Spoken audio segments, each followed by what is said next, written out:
man. Back at it. Finally. Long overdue. Yeah, it's been a minute, man. It's been like, and when I say a minute, it's been like 2.5 months. But that's what I like about our podcast. It's like we might do a weekly podcast. We might not. We might just do like a monthly podcast. We might you just do might like once a year. you might get an episode weekly. Yeah. You might get one. I think we released one like only 10 days apart once. I think so. Dude, you never know, man. It You could never know, be man. 2 days, could be 2 months. You don't know. Mhm. And of course, got a little bit of that Earl in this mug right here. You got some Earl. I got A some little bit. some tea as well. There you go. A little bit of turmeric. I don't know what brand it is, but it's like turmeric and ginger and all sorts of things, man. Turmeric's supposed to be like good for immune and stuff, right? Yeah, turmeric and ginger. Yeah. But it's good, man. It's good. I probably should be drinking that. Got several people close to me that are sick, so I think we talked earlier. I'm just really praying that I don't get it, but yeah, I mean, me if too, I do, man. I do. Not much I can do about it. You know what I mean? So, whatever. What have you been up to, man? You, I know you've had some very important recent watches. I have. Very, very important. Mhm. Like movies you should have watched when you were 16. Yeah. Well, I'll start with the one I watched last night, which is John Carpenter's Escape from New York. Had no idea what it was about. I just knew Kurt Russell was in it, and I knew John Carpenter directed it. I had no idea the stacked cast that it had. That was like a breath of fresh air. Just seeing them back in a movie together, like that was really cool. All the actors from Halloween and like reoccurring actors from John Carpenter's film, so that was cool. I love like the first half of it. I love the premise. I love the production design and just the feel of Carpenter's movies, man. There's just something about them. We've talked about this, how they just feel very full and warm and like they have a sizzle to them. And so that was really, really cool to feel again for the first time and experience that. But it the middle of it does get really comic booky and interesting. Like you got Donald Pleasance with the blonde wig. You got all kinds of. I just wasn't expecting that. And it's like it reminded me a little bit of The Warriors, mixed with something else that I'm having a hard time remembering. But I can see that.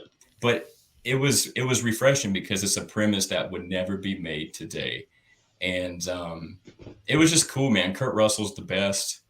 Donald Pleasance is the best. I love my favorite shot of the whole movie was Donald Pleasance at the end with the machine gun. It was just good, great, man. So it was. I really recommend watching that. I had a good time watching that. Yeah, it's very rewatchable. I mean, like, I could watch that movie weekly and it would still be a fun watch. I know that's one of your favorite movies ever. So when I brought it up, I said, "Hey, man, I'm finally checking this out." I was happy to hear how stoked you were, but it was fun, man. About time, man. It's you know what? Like, Escape from LA is not a great movie, but it is. It's also super rewatchable, but it doesn't shake a stick at New York. And like you said, how stacked the cast is. Yeah. I mean, that's Kurt Russell in his prime. You know, it's like that like 80s to early 90s Kurt Russell is. I mean, in my opinion, like he was my favorite actor through that era. He just has like such a good presence, and he delves so far into like these super manly characters. It's great. Check that out. And I checked out another one that let me turn this down. Hang on. Let me pause this. That might be distracting.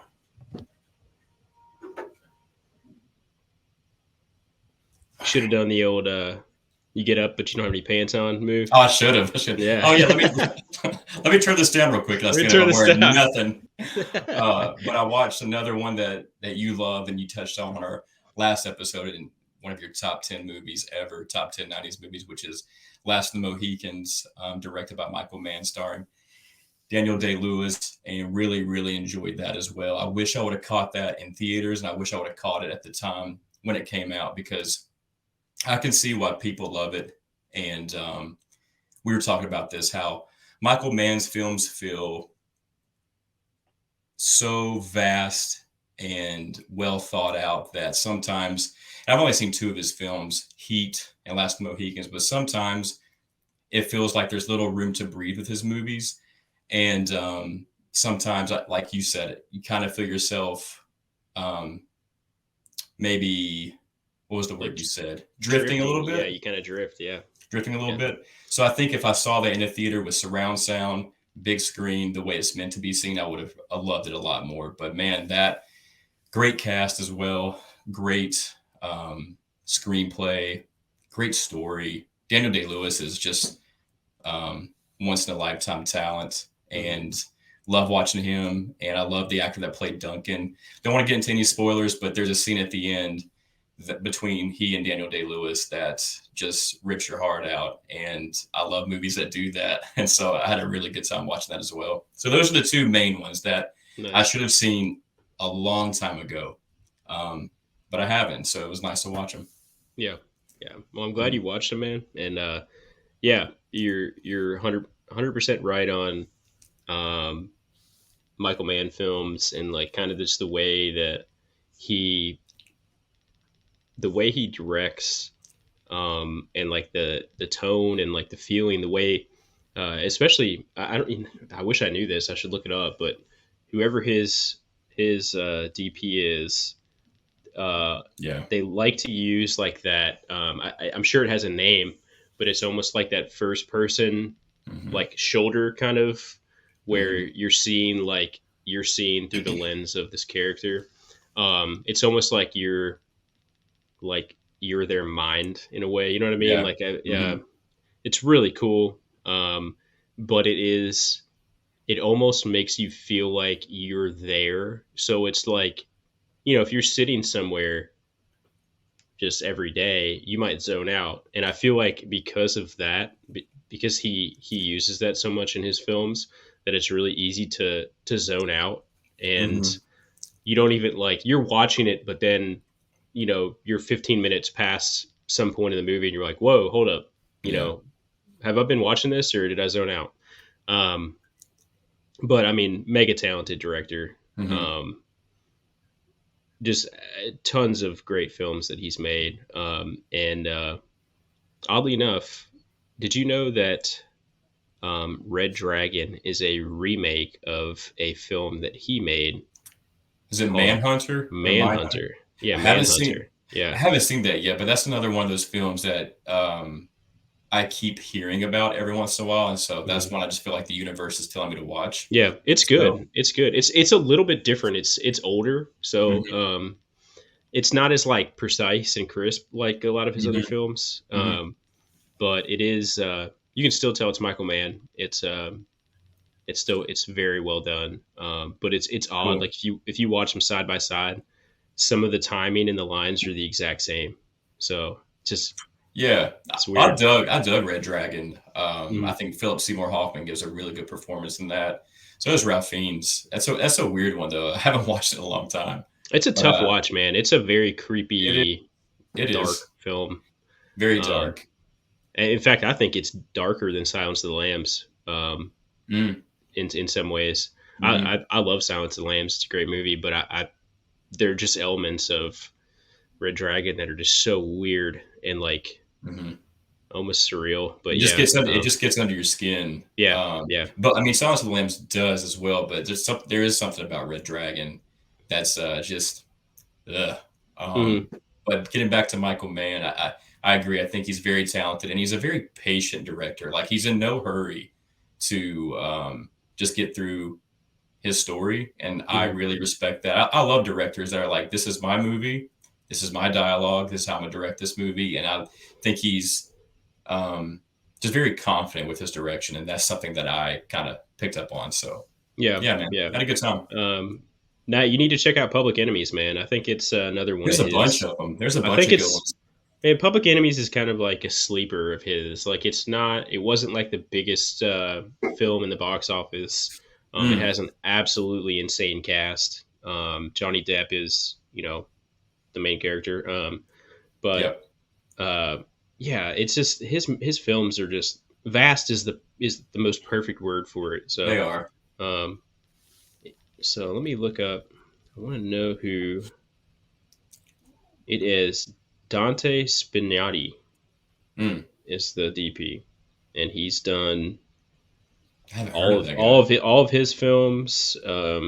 L.A. Confidential, which is a great movie. Mm-hmm. Um, yeah, he's done a lot of stuff actually that I didn't realize that he'd done. Hmm, interesting. But yeah, he's done all of Michael Mann's films, so I guess That's cool. they're buddies. But I like when directors do that too, when it's like a tag team. Like John Carpenter, Dean Cundey, and I was about to say it's Dean just yeah, Cundy, man. yeah. Yeah. Um, and we talked about that briefly last night with Mm-hmm. I think the most perfect. It's my favorite shot in the whole film. In Escape from New York, it's when it's that straightforward shot of Snake when he's gliding in, and you got that red and green Yeah, tones, dude. and just the way like it's so crisp and like so perfect looking. Um, it's a great Mm-hmm. scene, and I just love the way that it looks. I think it looks amazing. It's a perfect looking film. I think like the production design and the props are incredible. Dean Cundy's my favorite cinematographer. I know it's funny because Burke and I like basically what we're going to be saying throughout this podcast is things we've already kind of talked about through like DMs, but it Hmm. feels good to really like put it out into the universe and have it exist somewhere. But Dean Cundy, we were talking about last night, is like what a talent, what a genius. Favorite cinematographer like Jurassic Park, Halloween, The Thing, Escape from New York, The Fog. All of his films feel so like the lighting is so soft and warm at the same time, and full and eerie and unique. Like I just think he's the best, and it is. I mean, I love what's his name? Not Roger Jackson. Shit. Dude, it just popped in my head. I know who you're Um, talking about.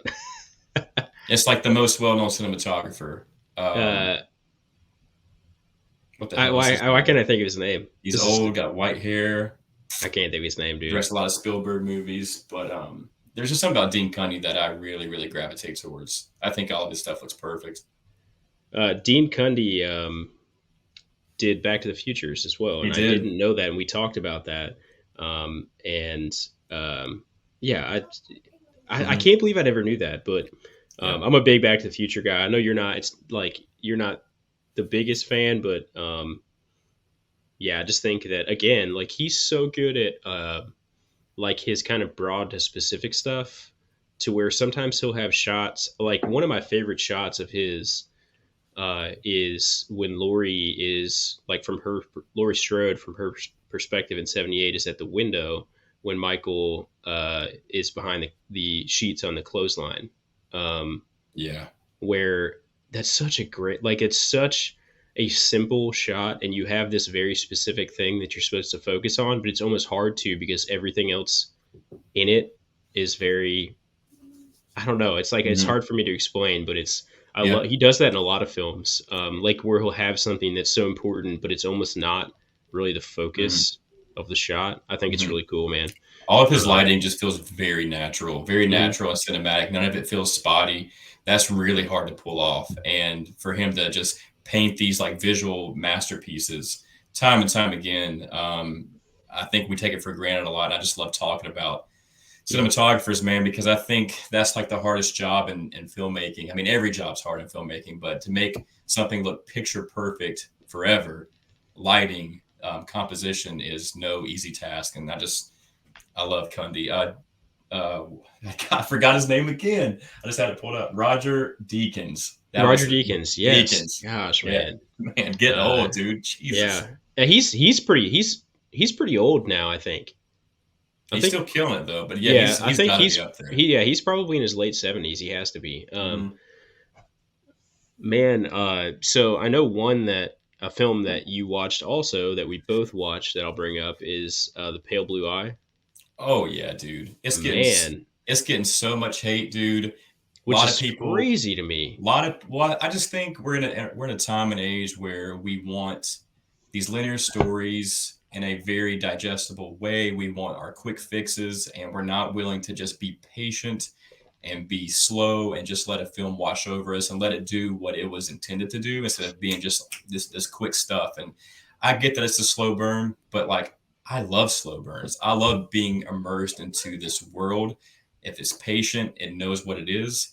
Mm-hmm. And I love Christian Bale, and I really haven't seen much of Harry Melling aside from the Harry Potter films and what's the one with Robert Pattinson? He was in Um, and Tom Holland, The Devil All the that Time. yeah, the devil all the time. I Yeah. forgot I saw him in that. He was great in that. I Mm-hmm. just forgot about that movie because the movie's kind of Man, it's a mediocre. very well done movie, but yeah, Hmm. it's very hard to watch. It's another one that's like Yeah, very like it's like pulling your fingernail backwards. While it's like one of yeah. those icky, very icky movies. But man, Pale Blue Eye, I really enjoyed it. I know Mike Fish Hmm. and I talked a little bit about it, and he didn't love it, but I just think that those two together had like a lot of chemistry. Yes. Yes. Harry Melling's portrayal of Edgar Allan Poe was incredible.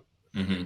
Best part of the Like, movie, like yeah, so commanding and right. captivating to watch. Um, like I wish that sometimes I'll see characters like historic characters, and I'll wish that there's like, I wish that there was a recording of Edgar Allan Poe, Hmm.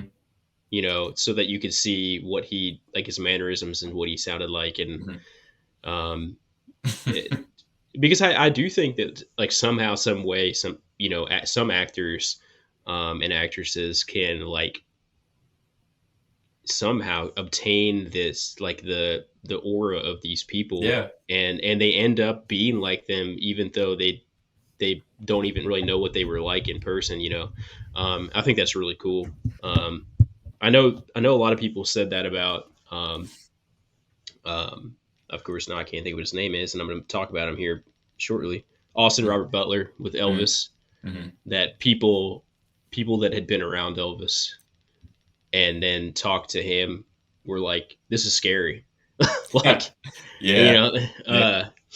that's cool, man. When actors can do that, I think that's really impressive. And Hmm. like, you and I are not the most impressed by actors and actresses in that part of Hollywood and film, but sometimes like you got to give respect where respect's due, and um, guys like Harry Melling, there's just something about that type of talent. It's really Hmm. cool. It was Really. it. I'm gonna talk about two more movies that I fell in love with recently, but I really enjoyed The Pale Blue Eye, and I was really blown away by Harry Melling's performance, and it was just nice to see like a film again, something that felt like something that's not artificial, super digital, superhero Marvel stuff, and it just felt again like a breath of air. It was refreshing to be in this world, and although like the mystery isn't super compelling and fresh and hard to figure out, I was more immersed into the dialogue and the Hmm. performances. Like you said, the chemistry between Harry Melling and Christian Bale was wonderful, and I really think Harry Melling outshined Christian Bale and really like had some genuinely sad, very human sequences and moments, and I just had a good time with it, man. I really Hmm. appreciated it. And I think I gave it 3.5 out of 5 on Letterbox. I I think think most people gave it like 2, but I mm, really liked it. I've seen a lot of people really hating on it.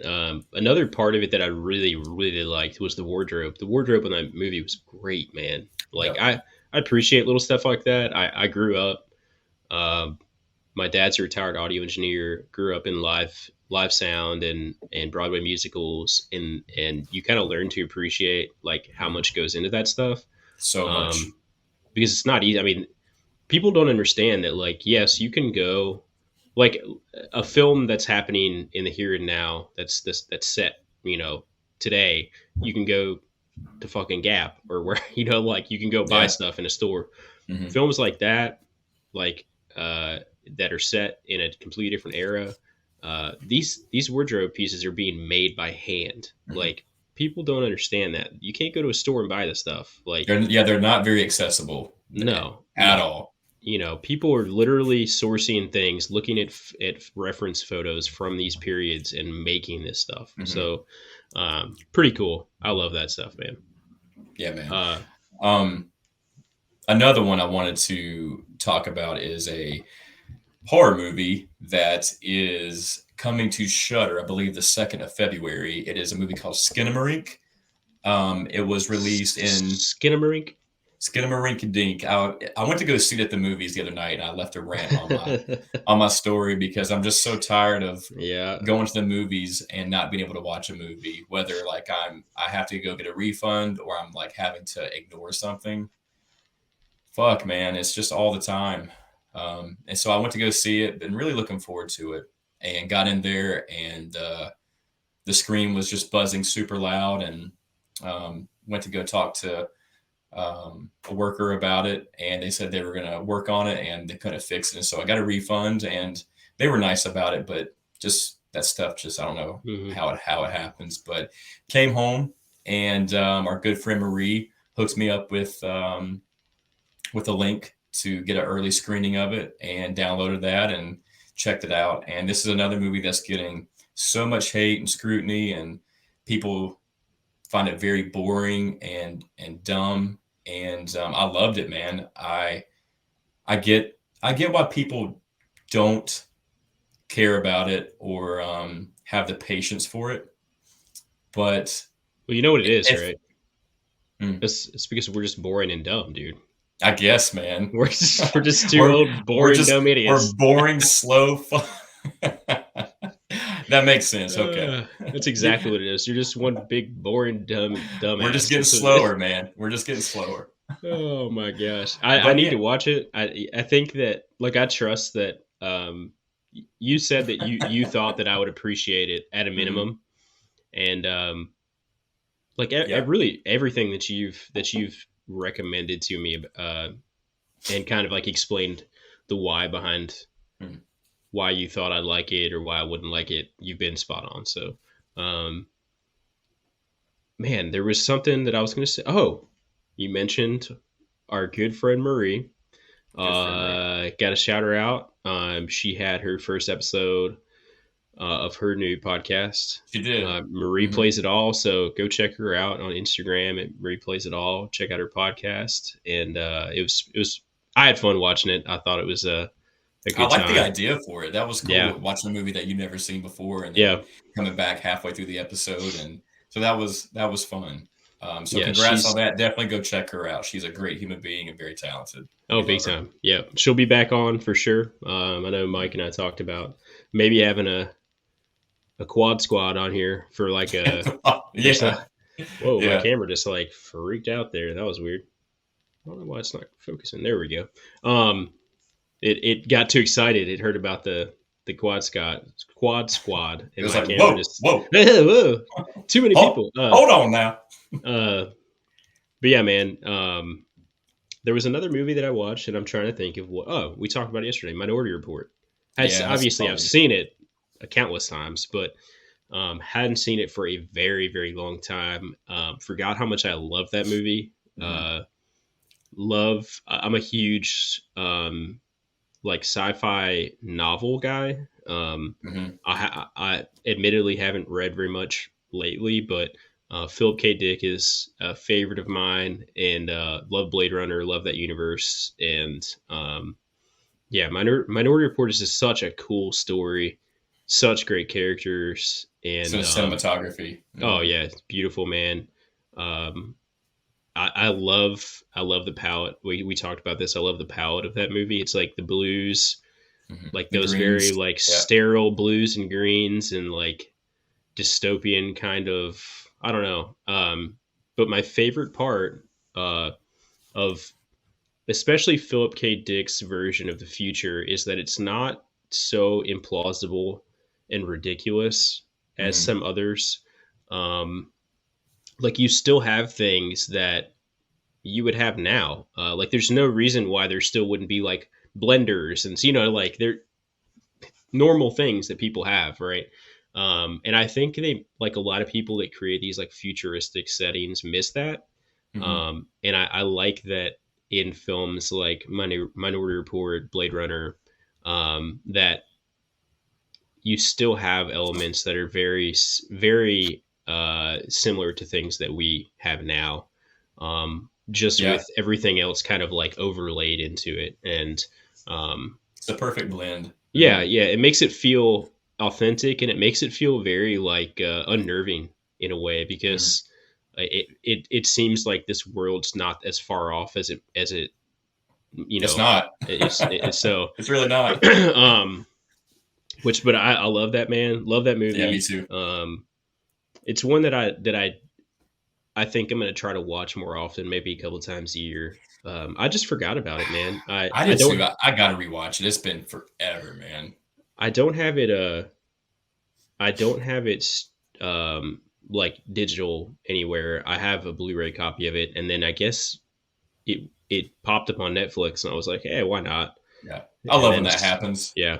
When you're just chilling, you're like, oh yeah, Fine, I'll Netflix roll with it. finally two things. Hey, you know what? I know last time we talked some shit on Netflix, but Pale Blue Eye, good. Minority Report, threw a good movie on there, But I guess Yeah, a broken clock's right twice a day, so. exactly, exactly, dude. I gotta watch that. It's been forever.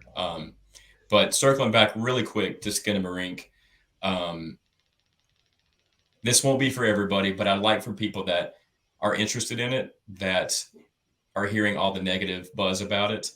I just encourage you to watch it late at night, alone in your room, no lights on, with headphones, and just like sink into it. It's very slow, it's very abstract, but I think there's some underlying themes in it that feel very primordial and surreal and scary. And there's a couple moments that truly just scared the shit out of me. And so it just left me feeling very sad and haunted, and it was ambiguous. And I just love movies that are like that. And it was an experimental film, and I think we should support films like that instead of just being so dismissive of them. But Mhm. I highly recommend that one. The last one I'll talk about is The Banshees of Inisherin.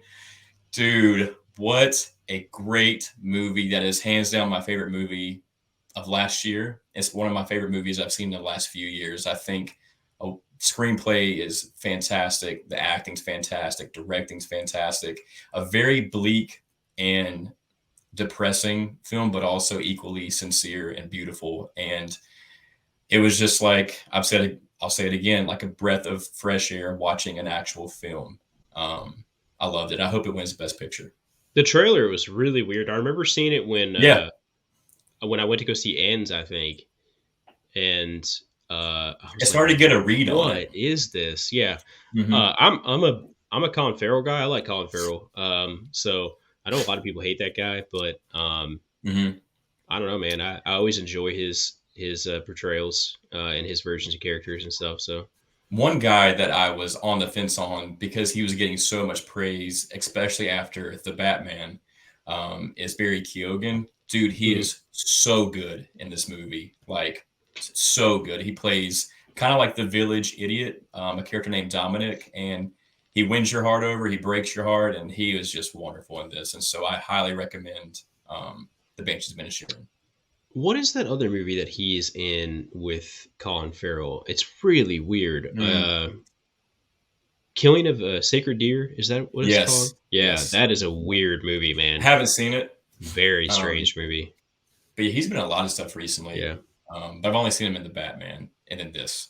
And Well, he's it in was great. Dunkirk as well. Is he? Yeah, Damn, yeah, yeah. So talented dude. he's been in some big films, but the last movie that I watched recently, and I had watched it, but I watched it right when it came out, and I didn't pay much attention to it. But if people are of fans of Workaholics, the Oh movie they yeah, made, Game Over, man, oh, dude, it is I so saw some of stupid. that. It is Yeah, so dumb. But you know what, man? It has some moments that had me cracking up laughing. those guys are funny as fuck, man. They are funny, man.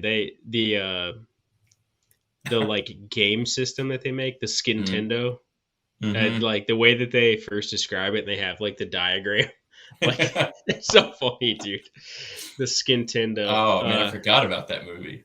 Yeah, yeah. So I Mm-hmm. rewatched that. I just needed something like funny and I saw that and I cut Yeah, it on. And um, I'm a fan of Workaholics. I think me too. I wish that I wish that it had continued, but I respect why they ended it. That they just Mhm. thought it was, time to quit it. My guy.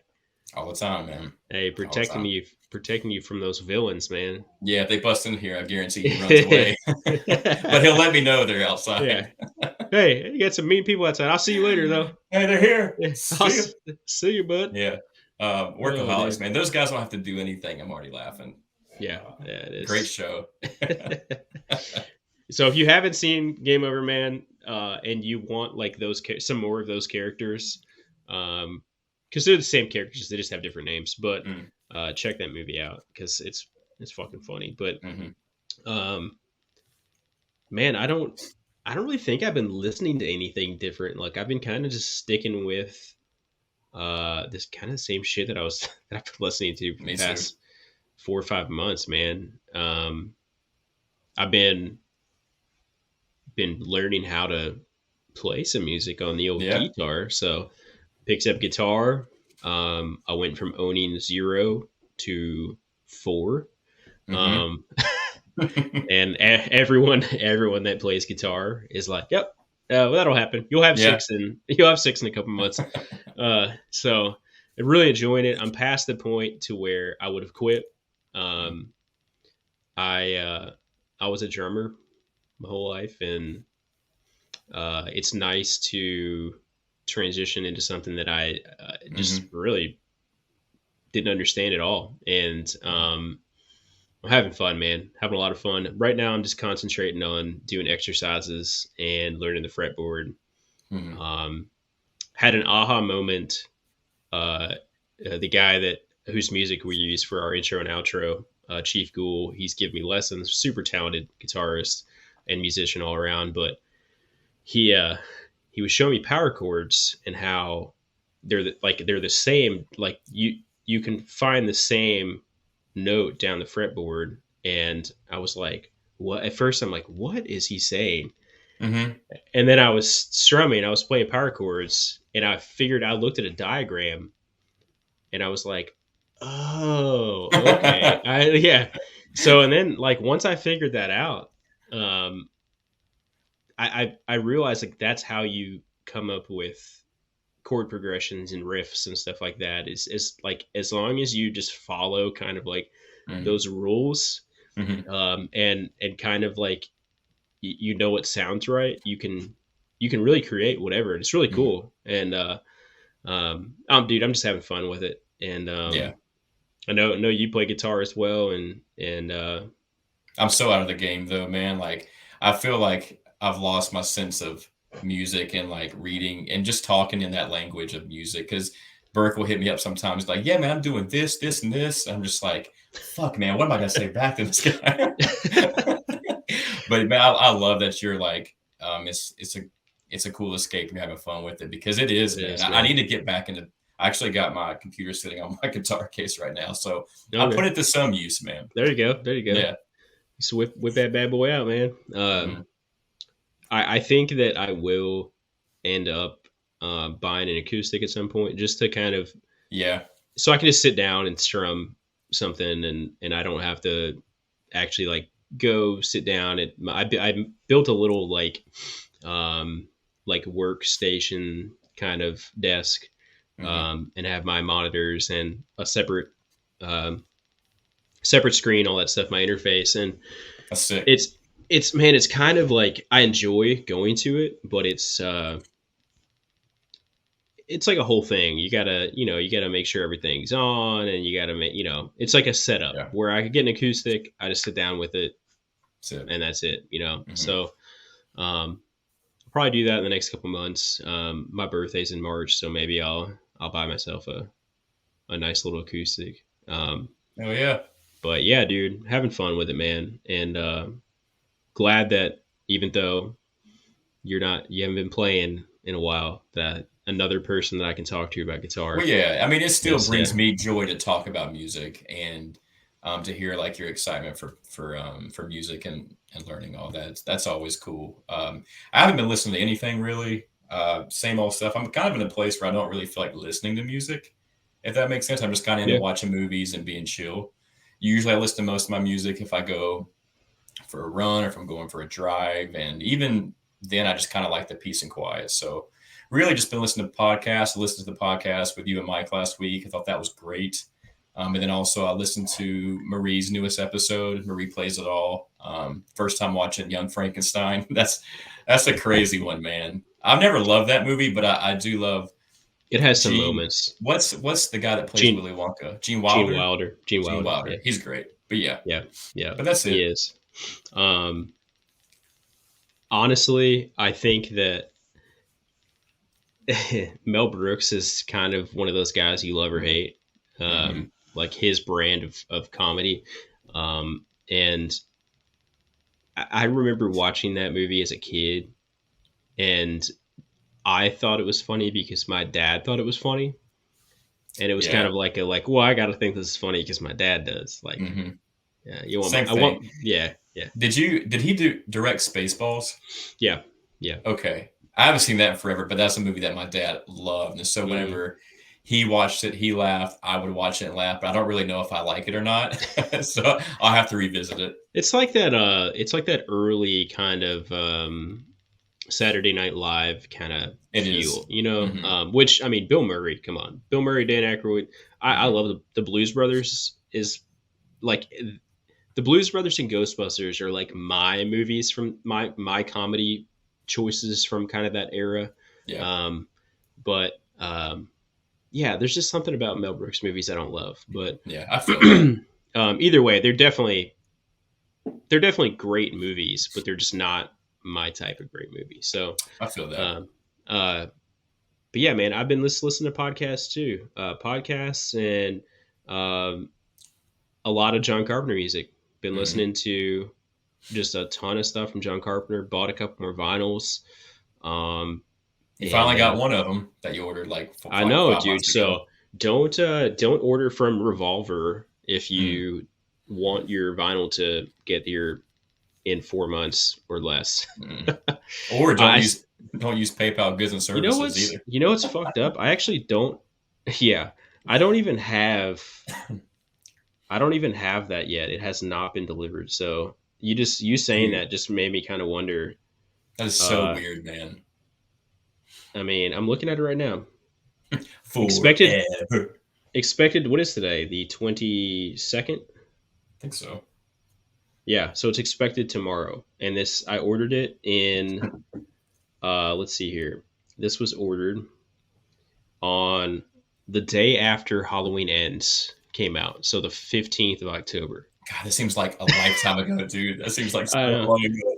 So I get okay, so it was a pre-order, but it said 6 weeks.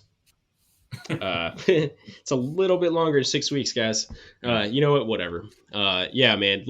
We got to dive into this whole PayPal massive fiasco. God, man. I've had some luck here the last couple months, and by luck I mean like poo-poo luck. It's just been a whirlwind, man. Like River's been to the vet a bunch.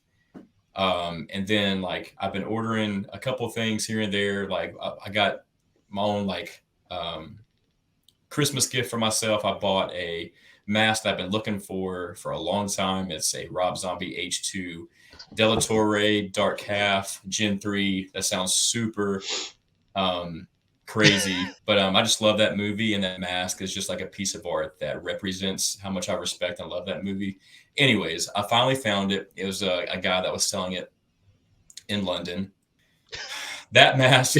Dude, I'm sorry, I don't want to interrupt you, but I have to interrupt you for a second, because the way you just said, like, I know that sounds crazy. It sounded like, I don't know if you've ever seen the Paul Rudd thing from, I think he was on like the Tim and Eric show, where it's like the Tane thing, where he's like at a computer workstation.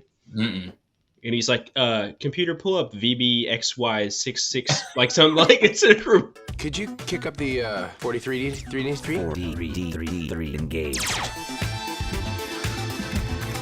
It's exactly what it was. I'm gonna send it to you, and you have to like throw it in. Oh my god, Pull up Gen 3 Delatorre. Put up Gen 3 Delatorre. Oh, Dark Jesus. Half. Dude. But those are like really hard to come by, and they're expensive. They are. And so, they are.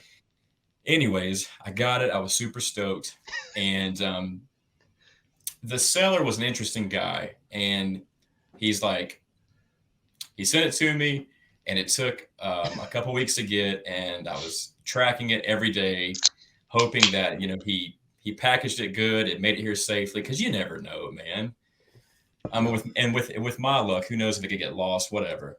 And so it got here, and I opened up the box. It's the wrong mask. He put the wrong mask in the box, and he sent my mask to some guy that lives in South Dakota.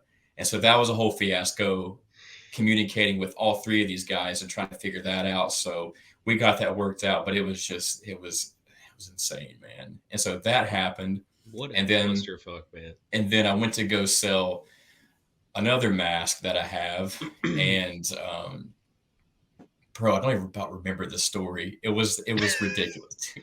Basically, it was PayPal rips people off.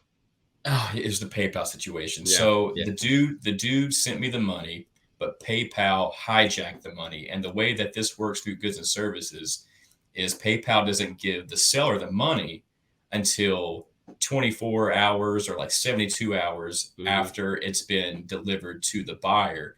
How is that beneficial to me? What if I needed that money for an emergency? And they were like, you'll get it in a few weeks, buddy.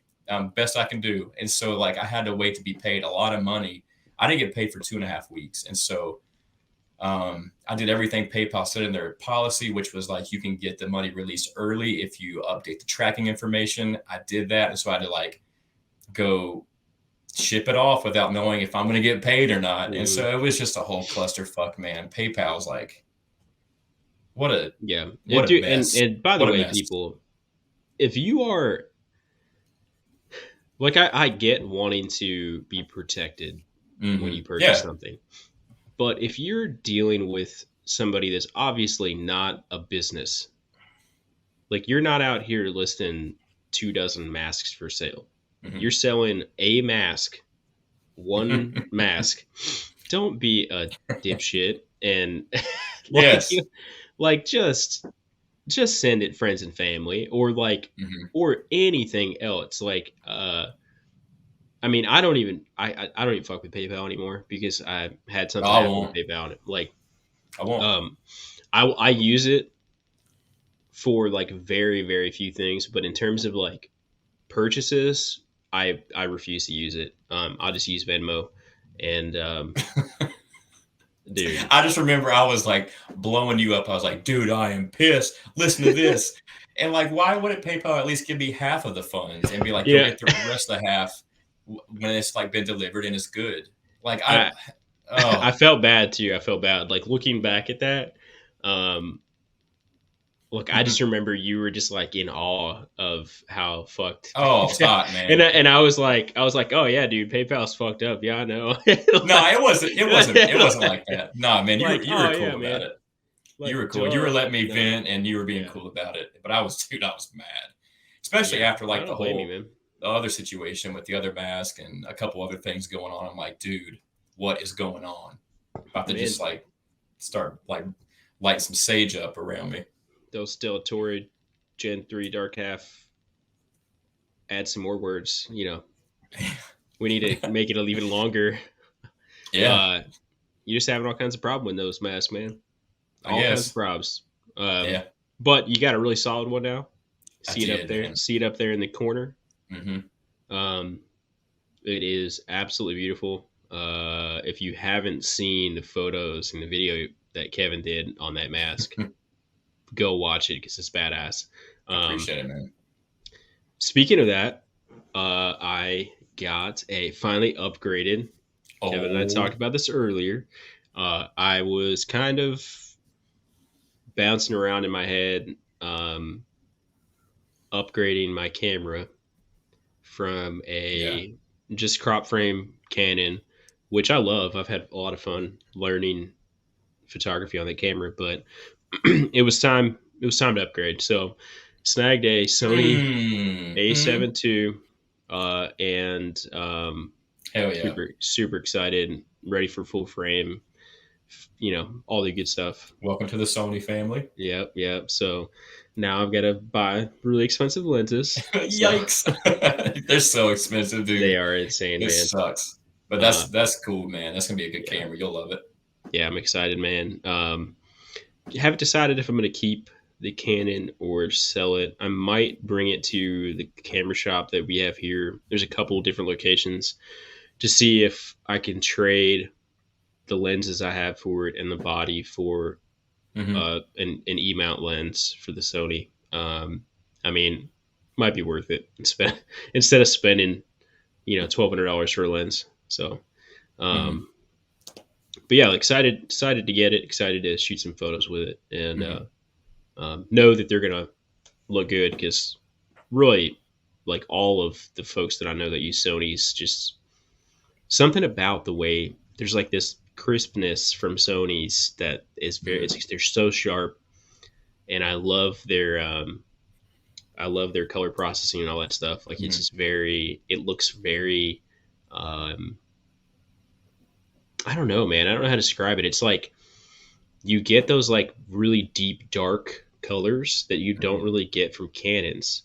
The Canons are a lot brighter and like I think Canons are more like rich and contrasty. Yeah. Not by much, but they are. And I just think the bodies with Sony are very light, and they're dude, I love that it's metal. They're so light. Yeah, I love that the body's metal because I've been really, really careful with my Canon, and I've still put a couple dings in it, and I just like that the Sonys, and that you can buy like the skin things for them, and I mean everything. Just the smaller body is so much nicer, man. So super excited. Yeah. But yeah, man. Other than that, just really nothing else is new, man. Just same old shit. What's that thing from that movie with Donnie Wahlberg, where he's like an alien? What is the name of that movie? What? Dreamcatcher. SS. Oh, he plays Duddits. Yeah, he plays Duddits. SSDD. SSDD. Mm-hmm. Isn't that what it is? Same shit, different day. I think so. Yeah, man, that's a deep cut. Shit, man. Yeah, it just popped in my head. Duddits. Yeah. Duddits. That's a weird one. But I watched that about every winter. I'll have to watch that. It is a weird month or two. It's the first half is cool as hell. It's like really intense and suspenseful and weird, and then it just goes batshit crazy and the wheels fall off in the second half. And Morgan Freeman's got these giant eyebrows. Yeah, he does. Wild eyebrows. You got Michael Madsen in it, I think. Yeah, you got a bunch of poop monsters and poop mouth. Your poop mouth. Yeah, that's a weird movie, man. I like the guy that plays Jonesy. Can't think of his name. British actor. He plays redhead. He plays Colonel. He plays Dick Winters in Band of Brothers, which is probably one of the greatest miniseries ever made. Yeah, it's got what is his name. I'll get it, but it's got Thomas Jane. It's got Timothy Olyphant. It's got a stacked cast. It is. Oh yeah. Oh man, hang on, guys. I feel like someone's. Wait, did Timothy Olyphant's in that movie? Mm-hmm. What? Damian Lewis. Yeah, dude. Damian Lewis. Yeah. Timothy Olyphant's one of the friends. That's right, man. Is that a Stephen King? It is adaptation. Mm-hmm. Yeah. Interesting. Yeah. You know what? I might rewatch that soon because it's a good winter movie. It really is. It is. I'm glad that it popped in my head. Mm-hmm. Man. So not to like really take a swing here, or take a left turn, but we were talking about just how much we can't stand the current like culture in Hollywood with reboots and whatever you want to call them at this point. Because I don't even I have a hard time calling them remakes because I just don't think they don't deserve to be a remake of some of these. Like some of these remakes don't deserve to be called the same title in my opinion. But and it's kind of what I was touching on a little bit on Take One, is just my kind of disdain for that vibe in Hollywood and how it's like everything is just rinse and repeat. Copy of a copy. Yeah, Everything's copy of a being copy is milked to death, beating a dead horse. Yeah. right, and that these things like don't need. They're doing reboots of films that don't need to be redone. There's no like just come up with a new idea, you know. But we got on the topic of if we absolutely had to do a Mm-hmm. reboot of an amazing classic film, Mm-hmm. um, who would we recast? Yeah, And uh, we did two completely different movies, we did. very different movies, and I'm super interested in yours. Yeah. So I did Last of the Mohicans, which we talked about earlier. Okay. Which if they ever redid that movie, I would fly to Hollywood and find whoever greenlit that and beat them in the street. Um, but Same with my movie. Honestly, I'm like, please, you cannot remake the movie that I chose. You cannot do it because the era that it was made in is perfect for its everything. Like it's timeless because of the era it was made in. And if you remade it today, it would like the not the illusion, but like the allure. maybe I guess the illusion, the world that was captured in this movie, it would not be the same. It would be way too over the top and sterile, and not be as character driven as this movie is. And there would be like that shitty, like that injection of modern Technology ugh, and like pop culture and like even clothes, and I'm just like, I dude, don't want that in this movie. it makes me want to gag, man. Mhm. So I, as much as I had fun doing this, it's still like Yeah, in the back of my mind, I was just like, oh god, this would be, it would be so contrived and like so yeah.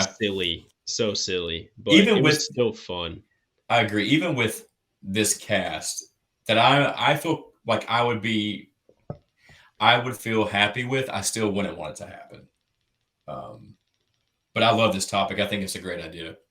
It's gonna be Yeah, it is fun. fun. It's a fun practice. It's a fun practice for sure. Mhm. What movie did you do? All right, I did Steven Spielberg's best movie, and that is Jaws. There is a creature alive today who has survived millions of years of evolution without change, without passion, and without logic. It lives to kill. A mindless eating machine. It will attack and devour anything. It is as if God created the devil and gave him jaws.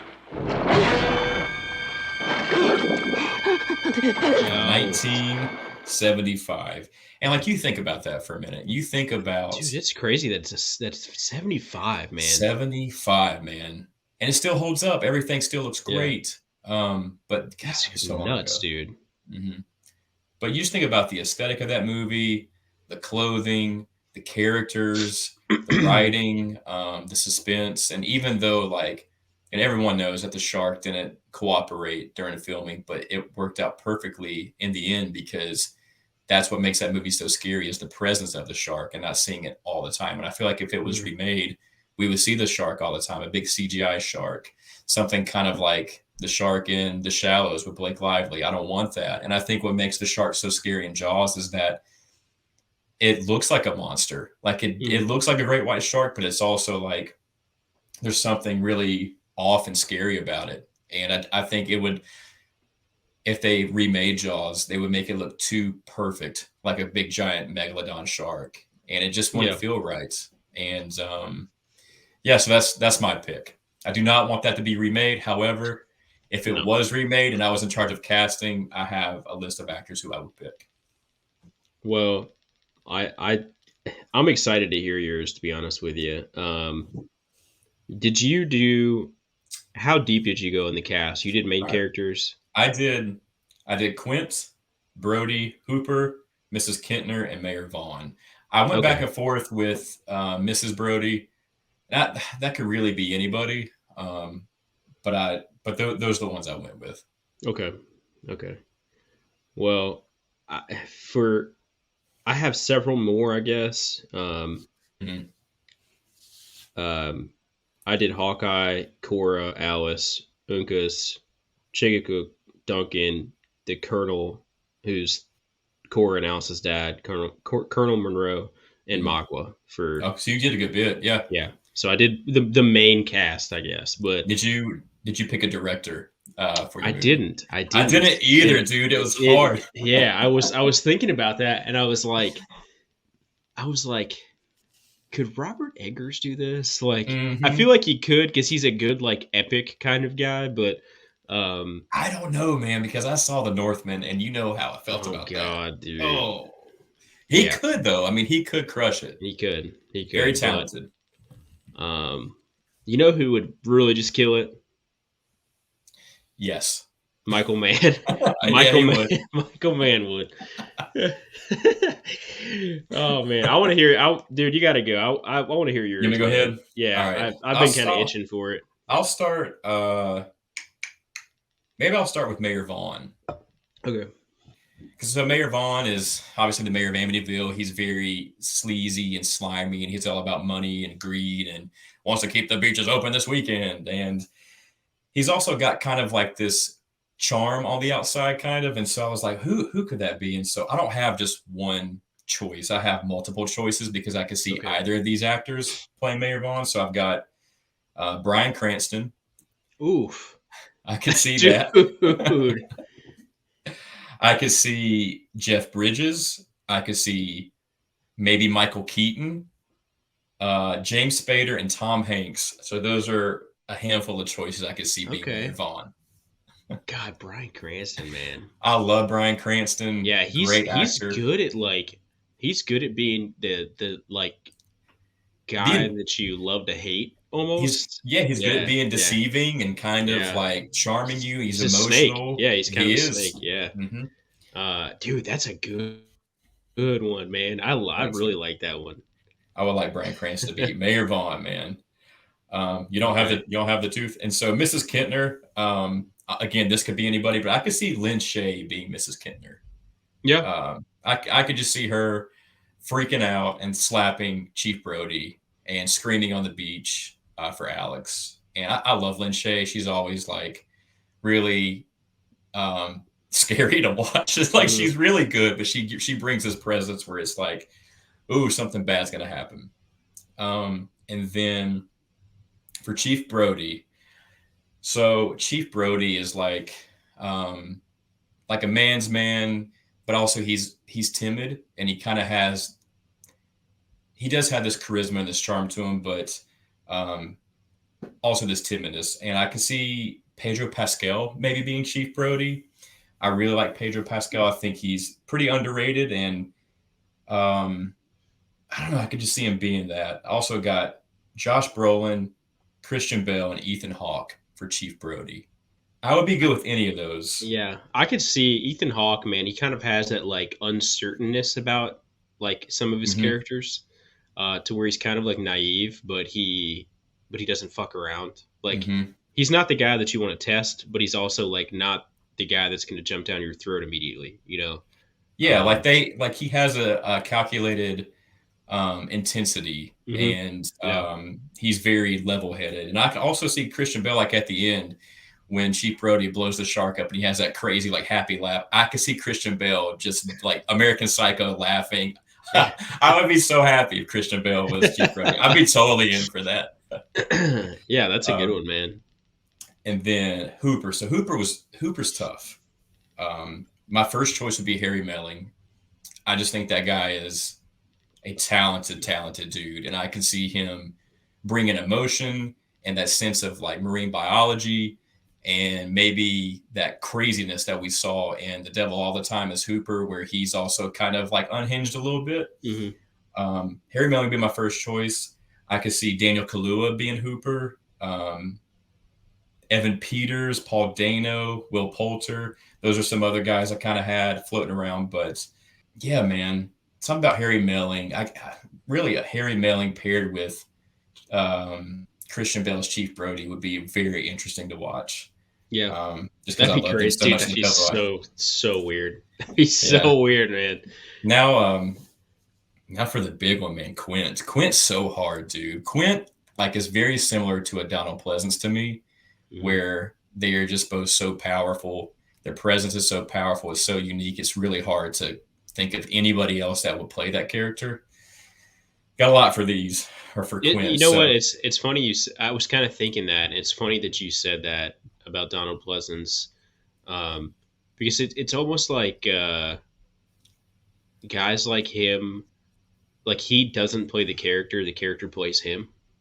Like it's and that's crazy that that you can kind of like what's the term, suspend reality and like accept that this character that's like very similar to another character is a different person, but you accept it. And like you were saying with like him being the president in Escape, it's just like, this is Loomis, but it's not Loomis. You know what I mean? It's just like, I don't know, man.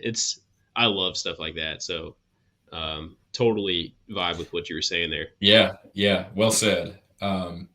Quint. So first person that came to mind was Daniel Day-Lewis. I know he's retired from acting, but Quint has this like sense of that he kind of wants to die. Like he's playing with the thought of death. Like he has a death wish, and he's always kind of like simmering and boiling underneath the surface, and he could snap at any moment. Like it's right there. He's got that crazy look in his eye, and but he's also very, very stoic and smart, and just get shit done. And so I could see Daniel Day-Lewis being that type of character. Like I could just see him snapping and breaking the radio on the boat and just being like, this is my boat. We're gonna do it my way. I could just see that. He's got that like calm intensity to him. I know it sounds silly, but like if you watch him in There Will Be Blood, where he's like very calm and calculated, but like blows up sometimes. Yeah. That would be a really good pick. Yeah. Even scenes in There Will Be Blood when he's just like looking at Paul Dano, where he's just like smiling real sinister. Like picture that at the bow of the boat where he's just staring at Hooper because Hooper took too long. I could just see that, dude. You hit him with the, I drink your milkshake. Mel Gibson was another one. I don't know if he would be a little too distracting. Mel, huh? But I love Mel Gibson despite all that stuff. Shenanigans, I just love him as an actor. Russell Crowe, Kurt Russell, Kevin Costner. Kevin Costner. I even threw William Forsythe in there. I'm like, what would a William Forsythe Quint look like? I wouldn't hate that. Does he have the chops to pull that off? Like, when I think about Quint, I just think about him giving that speech about the Indianapolis and who would be able to like give me goosebumps and make me believe that actually happened. And Daniel Day-Lewis could do it. I guess that's tough. I even got William Forsythe's actually that's kind of like a sleeper pick. Like I love William Forsythe, so I could picture William Forsythe in the Scar scene. That'd be cool, man. Like I would dig that. Don't tell me. Yeah. Man, those are not what I expected at all, actually. I know that we talked just a little bit about Ethan Hawke, but I did not. Those others, I didn't really expect at all, man. It'd be interesting for sure. I don't know if I'd hate it. I don't either. I even got Nick Nolte. Could you imagine a Nick Nolte Quint? Just because he's such a drunk and he's very like territorial. I could see that. I don't know if he could pull off I don't know if he has the gravity to do. You made me think about something. I feel like Hollywood has kind of like done Russell Crowe dirty in like the last like 5 or 6 years, or even maybe a little longer. Like he was like the guy for a little while, and he is a really good actor. And I think it's weird that they've kind of like almost thrown him to the wolves a little bit with like the Mm-hmm. characters he's been given. Like I don't know, man. It's they're not using. He's not being used to his I don't potential know as an actor. what he's done after Gladiator besides like Man of Steel and Thor. Really. Um, I mean, A Beautiful Mind, dude. That's a. I think. I think A Mm-hmm. Beautiful Mind is actually a Michael Mann film. Is that with Jennifer Connelly? No, it's Ron Howard. Ron Howard. Yeah, Jennifer Connelly. Mm-hmm. Yep. Yeah, Um, I think he might have won an Oscar for that. Maybe. but it just seems like he hasn't been used in stuff like that. Doesn't suck. I mean, L.A. Confidential. He's great in that movie too. Oh, Um, he was in Noah, and he was also that Commander ship movie that I heard was really good. Master and Commander. Master Commander. Yeah, yeah. Yeah, yeah. And that was like the peak, kind of like peak Russell Crowe. But like he's kind of just been in these like shitty, like bullshit Hollywood movies that Yeah. aren't like very shallow, just bullshit movies. Yeah. Yeah. Um, and they're not these like epics. Like I feel Mhm. like he's an epic guy. He is. He has the gravity for it. He has the chops for it. Just imagine like the Russell Crowe that you get in Gladiator, someone that Yeah. is like really has nothing to lose, and Yeah. he's got one thing on his mind, and that he has that sense of like not abandonment, but he's a lone wolf, and I could Mhm. see him being that in a Jaws remake. Yeah. I'd be up for it. Um, but yeah, man, I just think it's weird that I wonder like why that is. Like, what did he piss somebody off? Like, you know what I mean? I don't know. Which I mean, that's a real thing. That's a real thing in Yeah. Hollywood. Like you say the wrong thing to one person and it's over. So it's just odd. It's really odd. Um, man, what was the name of that movie that he was in? Oh, With was it with the new guys with no, no, Ryan no, Gosling? no. It's a western and it's a remake actually. 310 to Yuma. Return to Yuma with Christian Bale. That's a Man, good that is a movie. great movie. Damn, I'm thinking about all these Uh, movies now that he was yeah. in. And again, that was like that movie's. Let me look that up. Um, yeah, movie's 2007. So kind of like that Yeah. peak. Ben Uh, Foster. Mm-hmm. yeah, Proof of Life. That's another good movie. Another kind of like epic. Um, but yeah, man, it's just weird. The Insiders, the Michael Mann film that I'm talking about, and it's about I think it's about big tobacco, and when big tobacco got exposed Okay.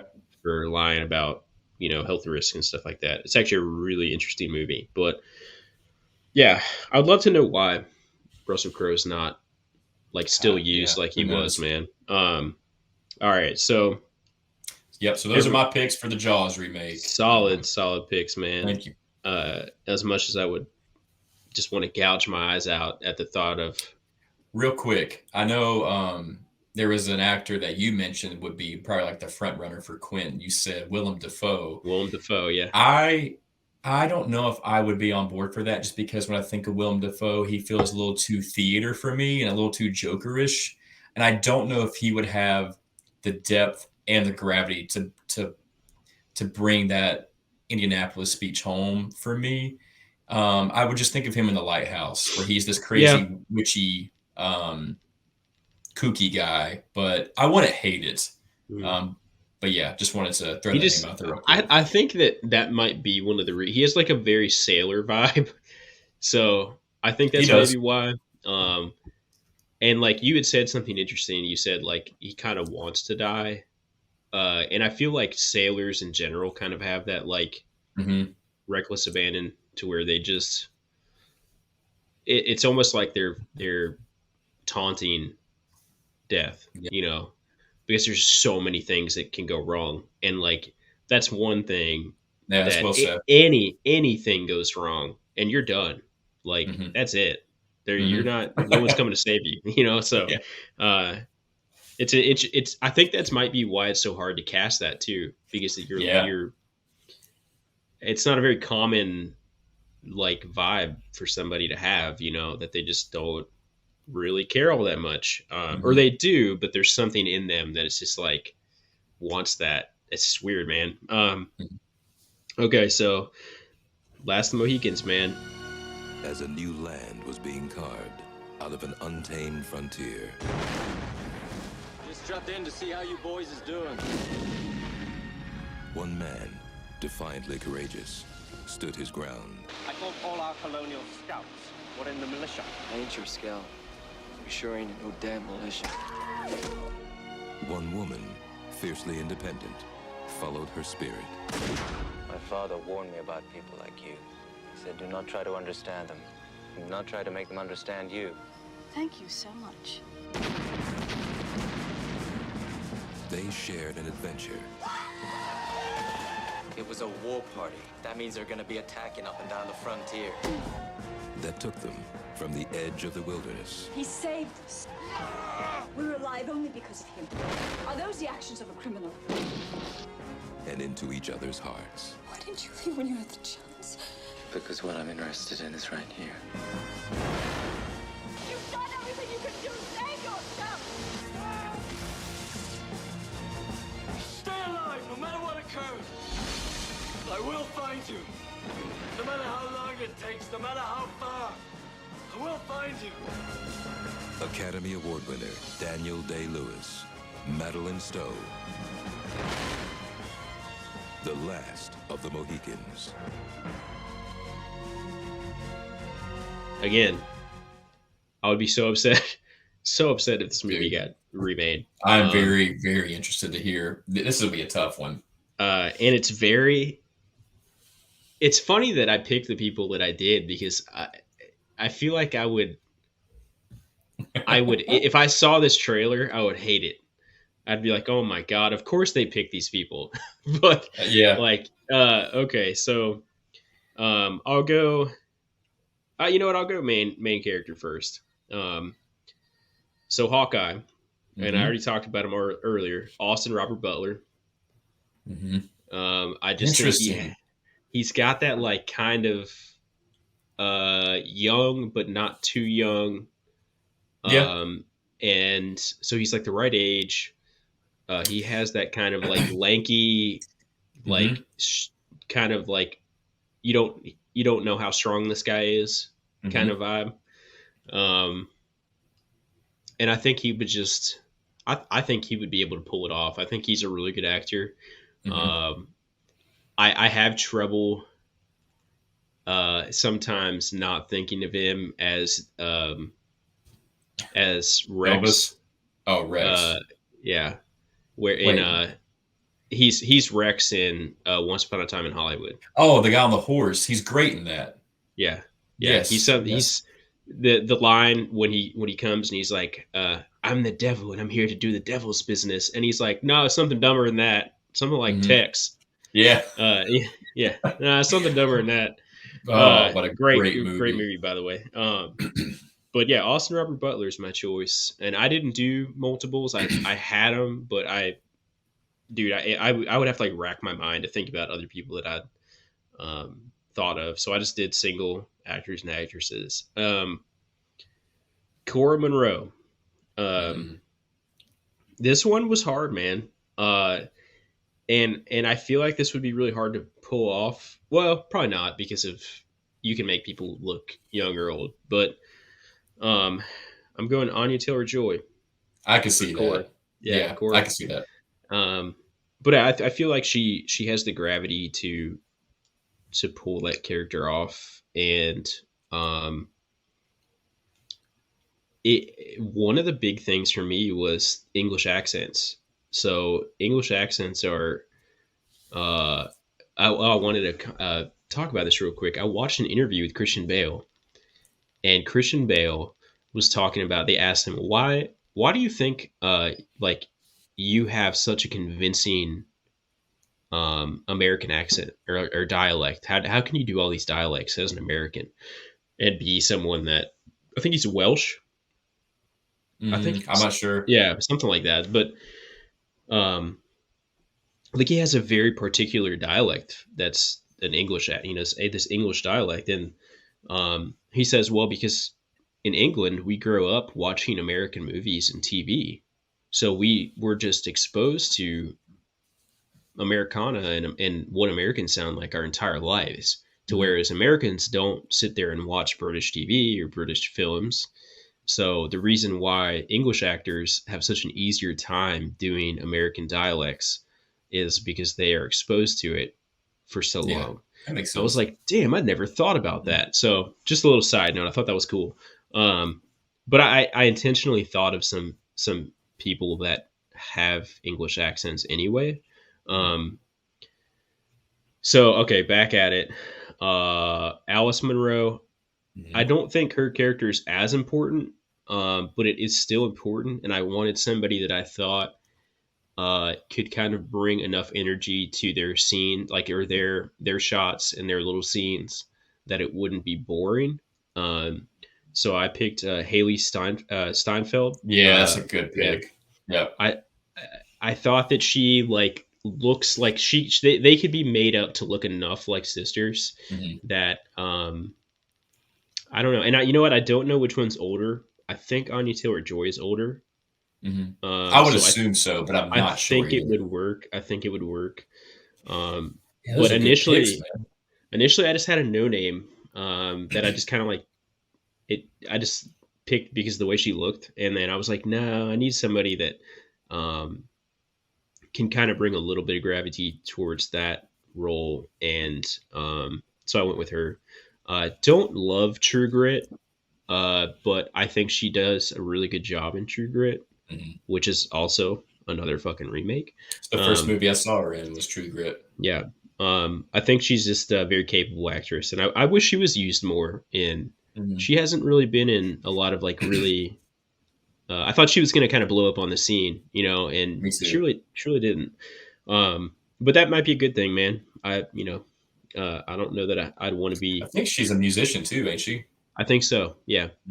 I probably wouldn't want to be just like consumed by Hollywood either. So maybe it's a personal choice, but Uncas, Martin Sensmeyer. So he is in The Magnificent Seven, which is also a remake. I think that he's just like, he's really the only character in that movie, which I'm not a big fan of that movie, but he's really the only character that is interesting other than the character that Ethan Hawke plays. I don't mind Chris Pratt, but like, I don't know. Just I like the way that Martin Sensmeyer portrays his character, and I think that he would do a good job. Again, he's the right age. Gotta look him up real quick. Martin. Yeah, he hasn't been in a lot of stuff, but I can spell it for you if you need me to. It's kind of a weird spelling. No, Did you get it? Okay. Yeah. Has he only? Let's see. I don't think I've seen him in anything. Yeah, Magnificent. He's 1883. He was in Wind River. He's in that movie, which Wind River's a great movie. Okay. But yeah, just a very. Wind River is a great movie. Yeah. Obviously, you're gonna have to pick someone that's a Native American for that role, and I think he's very stoic looking. Like I can see that. Very classic looking guy. So I think he'd be my pick for Uncas. Chingachgook, I'm going Adam Beach. I mean, he's like the classic Native American actor. He's a great actor. I remember, and I can't think of the name of the movie now, but where the fry bread thing, I don't know if you've ever seen that, where the guy talks about fry bread all the time. I've seen him before in a few movies. He's in like Wind Talkers and Flags of Our Father. Man, I gotta look up. He's also in Joe Dirt. I think that's where I've seen him. He's in The Power of the Dog, I think, too. Cowboys and Aliens. Yeah. He's in Hostiles. I mean, like he's in a lot of stuff, and he's just that guy that is like that consistent, solid actor that isn't really given roles that are like impressive roles, but he always does.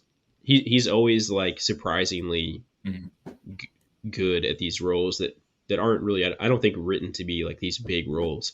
And I think he brings a lot to the table in that role for this Good film, pick. because he's just again the right age.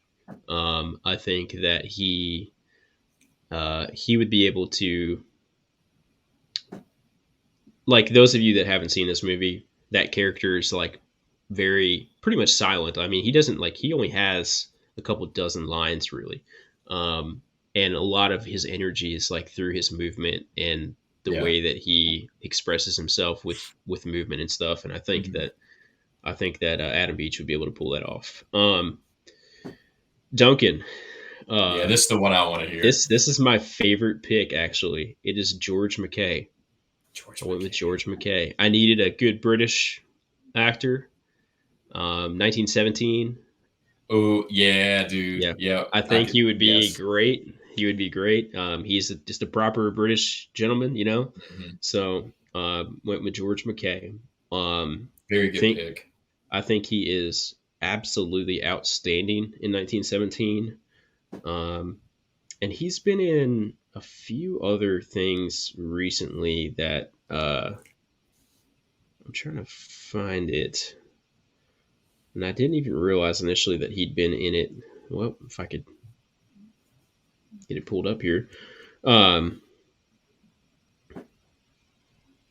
He was in a movie that I watched, and I can't think the name of it now. Okay, here it is. Munich, The Edge of War. I don't know if you've seen it. I haven't. It's pretty interesting. It's like a it's like a World War II kind of like mystery drama, I guess, but pretty good, man. Pretty good. I think it's on Netflix or Prime, but worth a watch. But yeah, I think he is my favorite pick out of all of these, because he's like the most perfect, I think, for the role. Because he's a little bit like pretentious almost, like he kind of has like that pretentious air about him, but he's also very emotional. I think that's why I like him so much in 1917, because at first you're like, this guy's kind of a dickhead. Like, he's such a dick to his friend. Yeah. And then everything changes and he ends up being like a very thoughtful, emotional person. And yeah, just thought that one was the best one of all. The most difficult one that I had in terms of picks was Colonel Monroe, because I just needed somebody that would be like this very epic, like man's man. And it took me forever, man. I was scrolling through like all these English actors and these Scottish actors, and I came up on Tommy Flanagan, and I was like, ooh, I can see that. I was like, you know what? Great pick. Yeah, like the scar, even like he has a scar on his face already. Like, he's like, obviously, I don't know, man. I was like, this guy would be perfect for this pick. Yeah. You know, you kind of like doll him up a little bit, proper him up, and I was like, yeah, this would be a good one. And then another piece of the puzzle was that I was thinking of like trying to think of these characters together and these actors and actresses together. Right. And I was like, Tommy Flanagan and Anya Taylor-Joy and Haley Steinfeld, like, together. Oh yeah. I feel like would work. Like, there would be this like weird, I don't know, man. There'd be this crazy energy with that. I can see it. Yeah. So yeah, had to go with him. I just think that he's a great actor. He's been in a ton of stuff, and he always like, and another guy that's just like super consistent with every role. Like, I've never been like, God, this is a terrible version of this character when he plays somebody. So, of course, your bad guy, Magua. I'm going Zahn McClarnon. He is in why can't I think of the name of the movie? It's the sequel to The Shining. Dr. Sleep. Doctor Sleep, yeah. Which I'm not a huge fan of that movie, but um, yeah, I just think he'd be perfect. Like he's kind of got that like mysterious kind of like evil bad guy vibe. He does. And Yeah. like he's got that like twinkle in his eye that like something's not right about him. And Yeah, he does. Like he's gonna get you. Yeah. yeah. And again, got to pick somebody that has some native heritage. And Yep. I don't know. I think he'd be good. I could see him with a mohawk, just I being could a totally dick, see that. you know, just being a bad guy. So I went with him. And yeah, man, I think like you could fill the other kind of background characters with some like moderately big names, and it would work. But yeah, again, I don't Man. want this to ever happen. Also, Like Robert Butler as Hawkeye. I did not expect that, dude. Yeah. Talented guy. Although I've only seen him in Once Upon a Time in Hollywood, and then just some clips of him as Elvis. And it's almost like he still has a piece of Elvis in him, where if you watch his interviews, he's always like, "Well, thank you." Yeah, Yeah, he's very like it's twangy, kind of like yeah, it just changed yeah. him. But he's gonna be in a lot of great films going forward. Yeah, That's a cool pick, dude. Yeah, you know what, man? I thought about it and thought about it, and Yeah. like I'm beating around all these big names, and then I was like, who's kind of like a really up and coming guy? And really like at the time, Daniel Day-Lewis, like he was already kind of cemented as like a big name in Hollywood, but he wasn't like the biggest name. Yeah. And you know, that I think that film really like catapulted his career. Because it's very different. Like it's a very different character. Like it's not it's really not like anything else he played in his career. And I think that it's actually probably one of my favorite characters of his. And that's hard to do because I mean, the guy's just killed it in everything he's been in. So yeah, those are my picks, man. Good picks, dude. Yours were good too, man. I just like it's so weird to think about. Yeah. So weird to think about if that were a thing. Yeah. And you know, these days we have to, because guess what? It happens. It probably will happen. I mean, could you imagine a Jaws remake? I feel like instead of it being a character piece with these unsung heroes and these nobodies that go out and they defeat this monster, and I feel like it would just be like the Navy would get involved, or like it wouldn't be about this ship. It would be something like fucking Navy, man. It's like Jason Statham's The Meg. I feel like it would be something so superficial and just blah. That's exactly what you just said it the way that I was like, that my mind was kind of trying to like beat around, and it like popped in my head the way you were just saying that. It's like, I think a big problem now is that the movies are about like this. They focus too much on one thing instead of like Jaws. The movie's not about a fucking shark. The movie's about these characters. The shark's in the background. The shark is like a set piece. It's a very intimate and human story, and it's about these characters. And it's cool if there's a monster shark in the movie, and it's terrifying, but the movie's not about that. Exactly. No, not at all. And again, like you could say that Last of the Mohicans is about the French Indian War, because it's everything about it is about the French Indian War. Everything surrounding it. The only reason these characters meet each other is because of it, but it has nothing to do. It's literally just about Cora and Hawkeye. That's it. And then as you watch it, you're like, yeah, this is about Cora and Hawkeye. And then you get to the end of it and you're like, this has nothing to do with Cora and Hawkeye.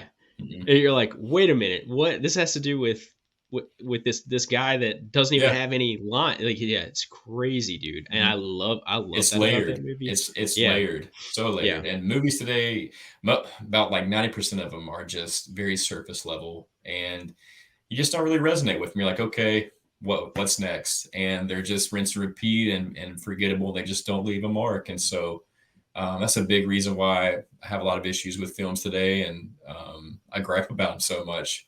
I don't ever want to go into a movie wanting it to fail or not liking it. I just want movies to be about these stories and the characters and finding something that you resonate with, because movies, and that's what stirs the emotions, and emotions is what moves us forward in life. And here lately, it just feels very artificial.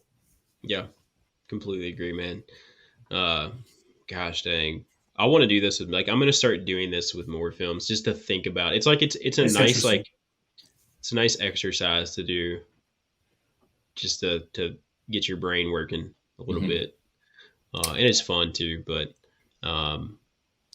man, wanted to talk a little bit about some, I mean, it has to do with what we've been talking about, but like some stuff that's coming up, some upcoming films, some trailers that we've been exposed to, maybe kind of unfortunately,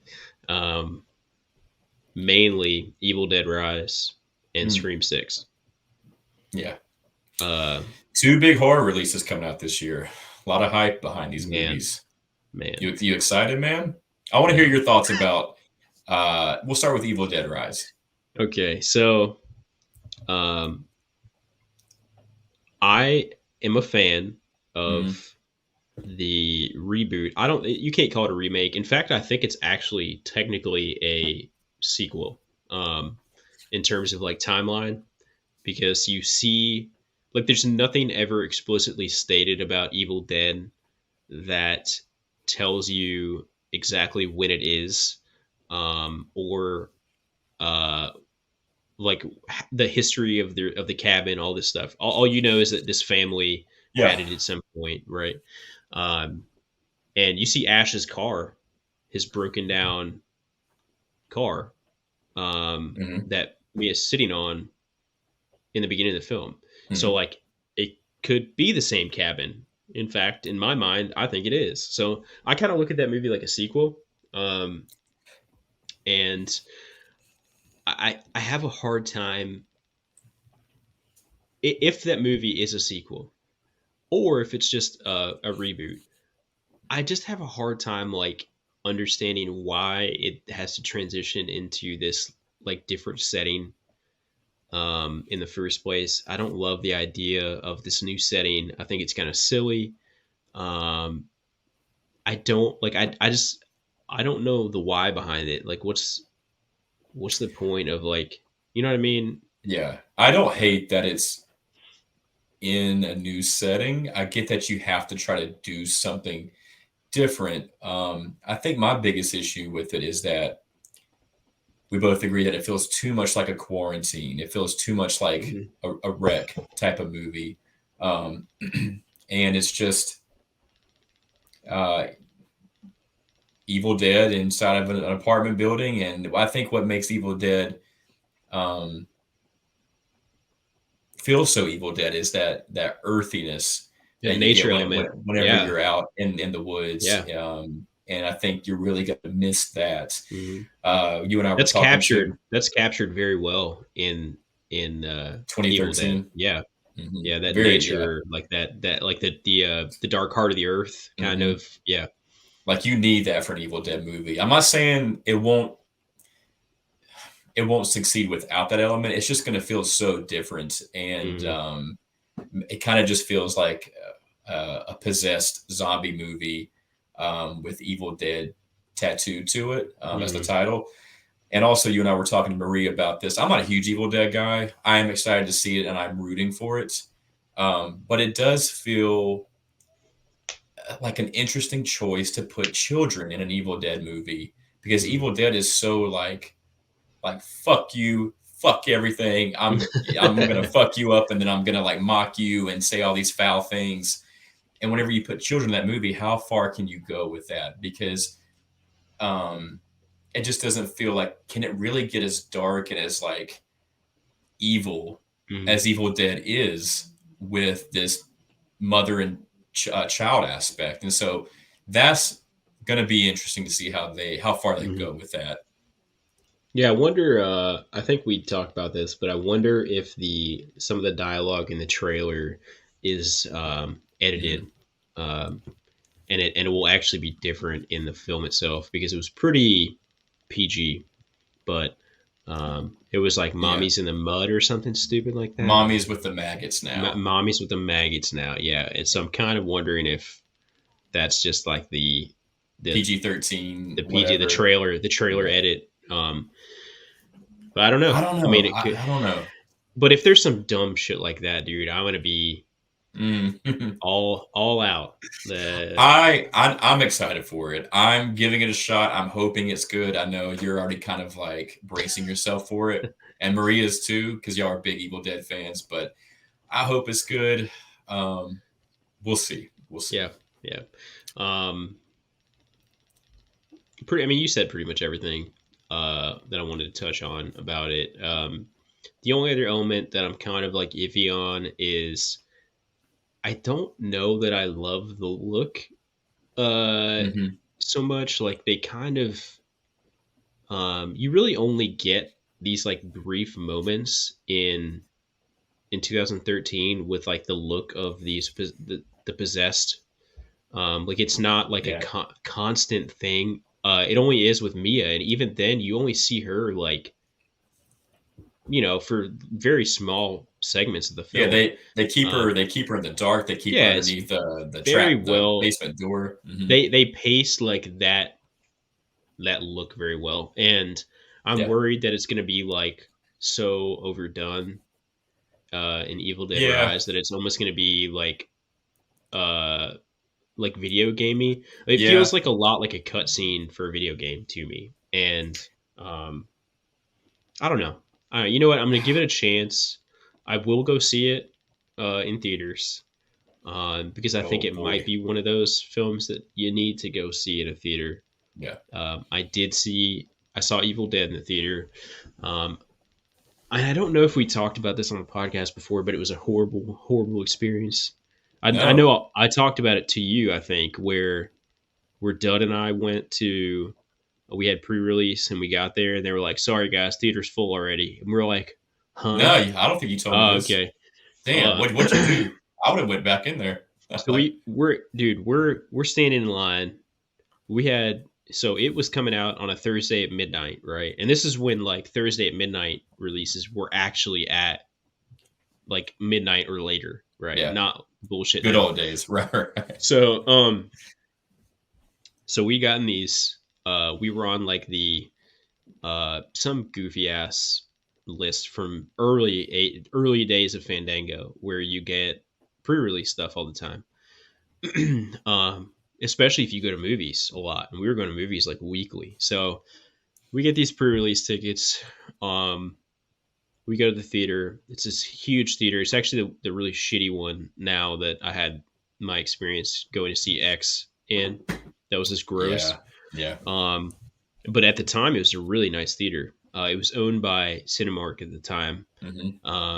And just huge, like 26 screens, like massive theater. So we go. It is a Monday night, and we've got our passes. We go, get our snacks. We're standing in line. And this line is like extensive, like it is long, and we get to like where the ropes are to like get into the hall that has the theater, and they're like, "Oh, sorry guys, but there's no more seats. It's full." And we're like, "We have tickets. Like, what do you mean it's full?" So he's like, "Well, we had our own.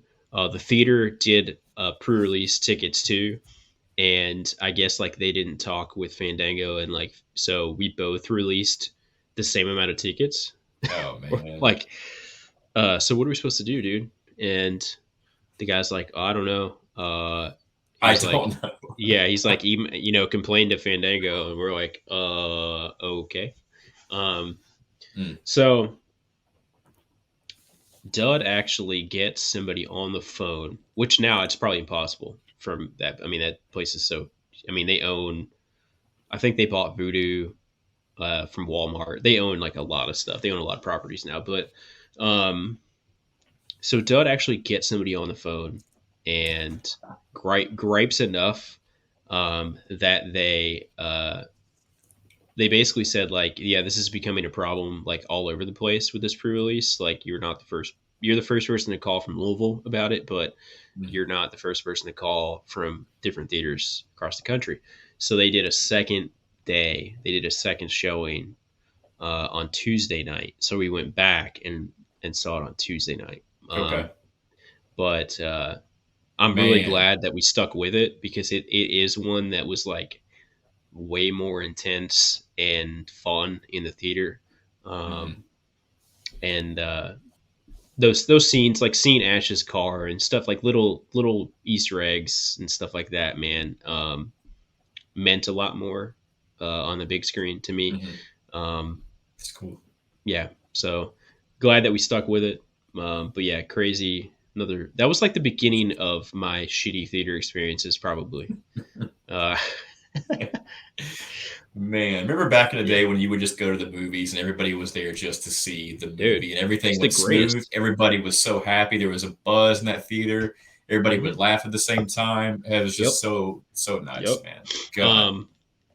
Like my favorite movie theater experiences when I was a kid,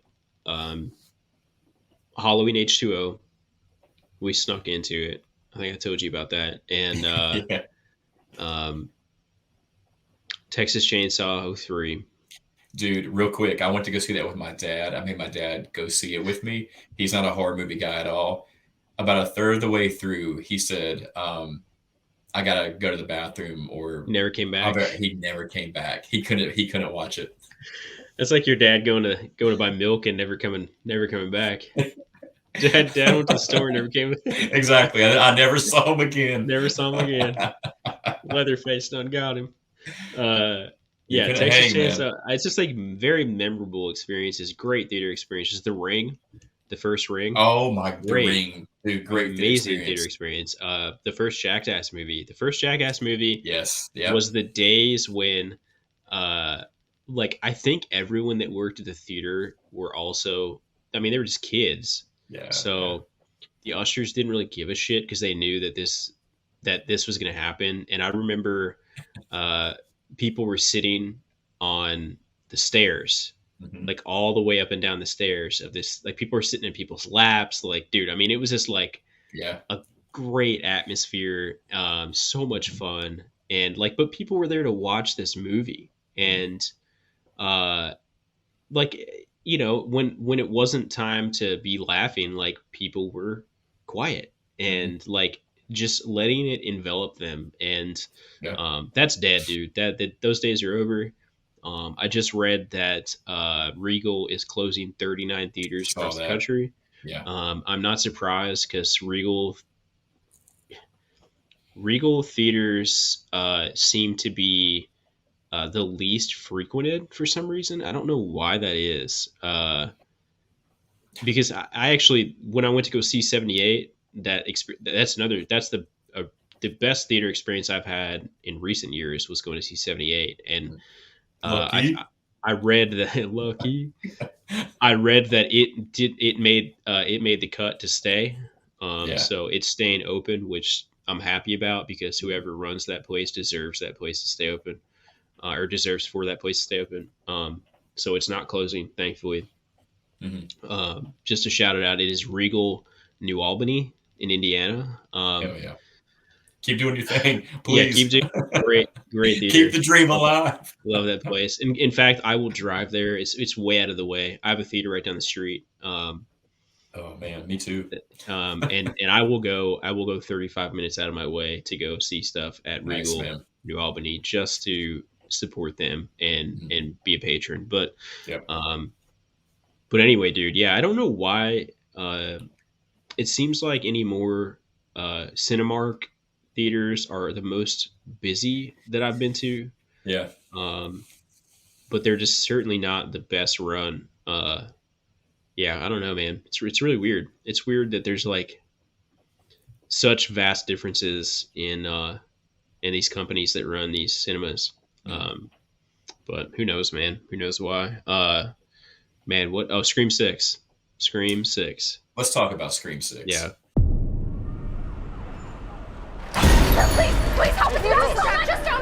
line here, girl. You got a problem here, guy?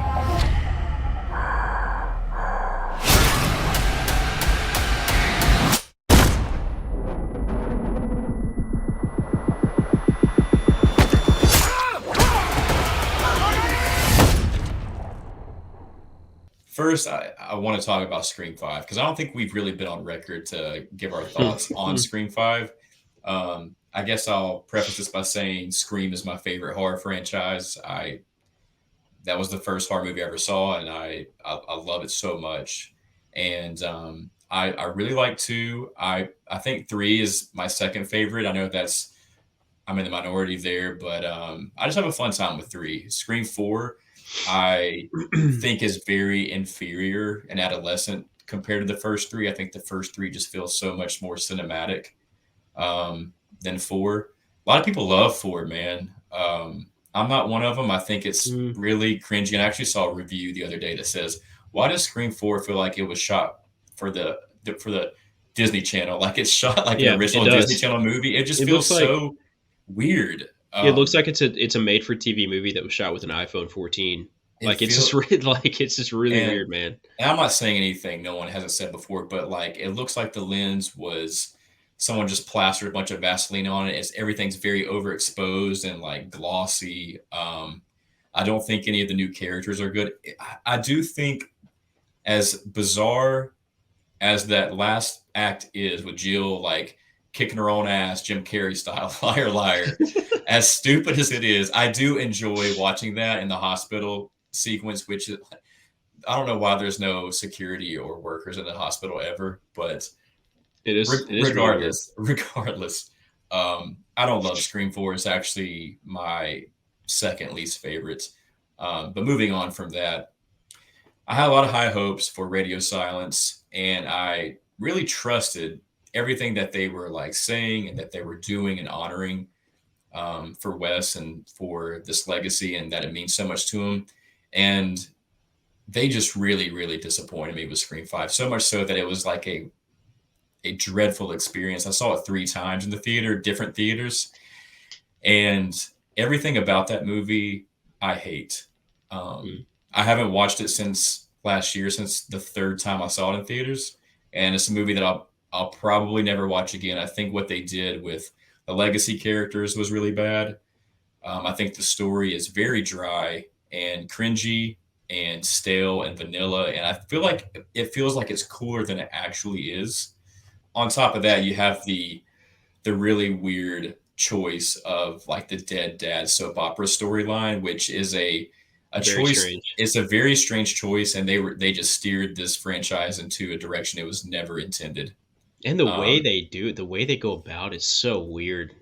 It's so weird. Like, why does Billy have a daughter? How would she even see him in his exact thing that he's wearing when he was killed? Yeah. He looks weird. Everything's weird. Yeah, it's really weird. It's shot weird. Everything's shot up close and tight.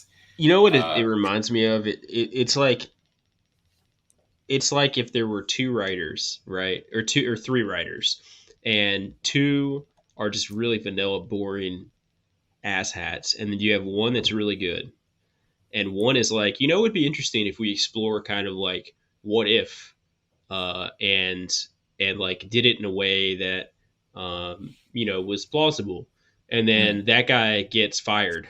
And then the other 2 are like, well, let's use his idea, but let's do it in a really dumbass way that doesn't make any sense. That's exactly, man. It's so weird, and it really taints the OG for me. And they focus way too much on like metaphors feeding in this, to where like the tone feels like it's more akin to the Stab films than Scream. And so I just that actually, it just feels more in line with Stab, and the cast feels like more of the MTV series as like a Scream movie, and it's just not for me. I think it screams ends. Yeah, it is. It should be called Scream. It should be called Scream Ends. Scream Ends. It has found its audience. There's a lot of people that love that movie, but I hate that movie so much. I hate it. I don't get it. So yeah, even down to don't know, man. Just like like you were saying, all the shots are really tight, and it's almost like too precise sometimes. Like it's too clean, and Yeah, and if you look at I, Stu's house, if you look in the background, the set deck is bare. There's nothing there mm, to like make it feel authentic. Everything feels mm. so bare bones and Yeah, it's very wooden. boring. It's Yeah, it's very, boring. It's very so boring. boring. Um, Yeah. and yeah, I mean, how do you get rid like how do you first of all kill one of the most important characters in the franchise? I mean, my favorite character.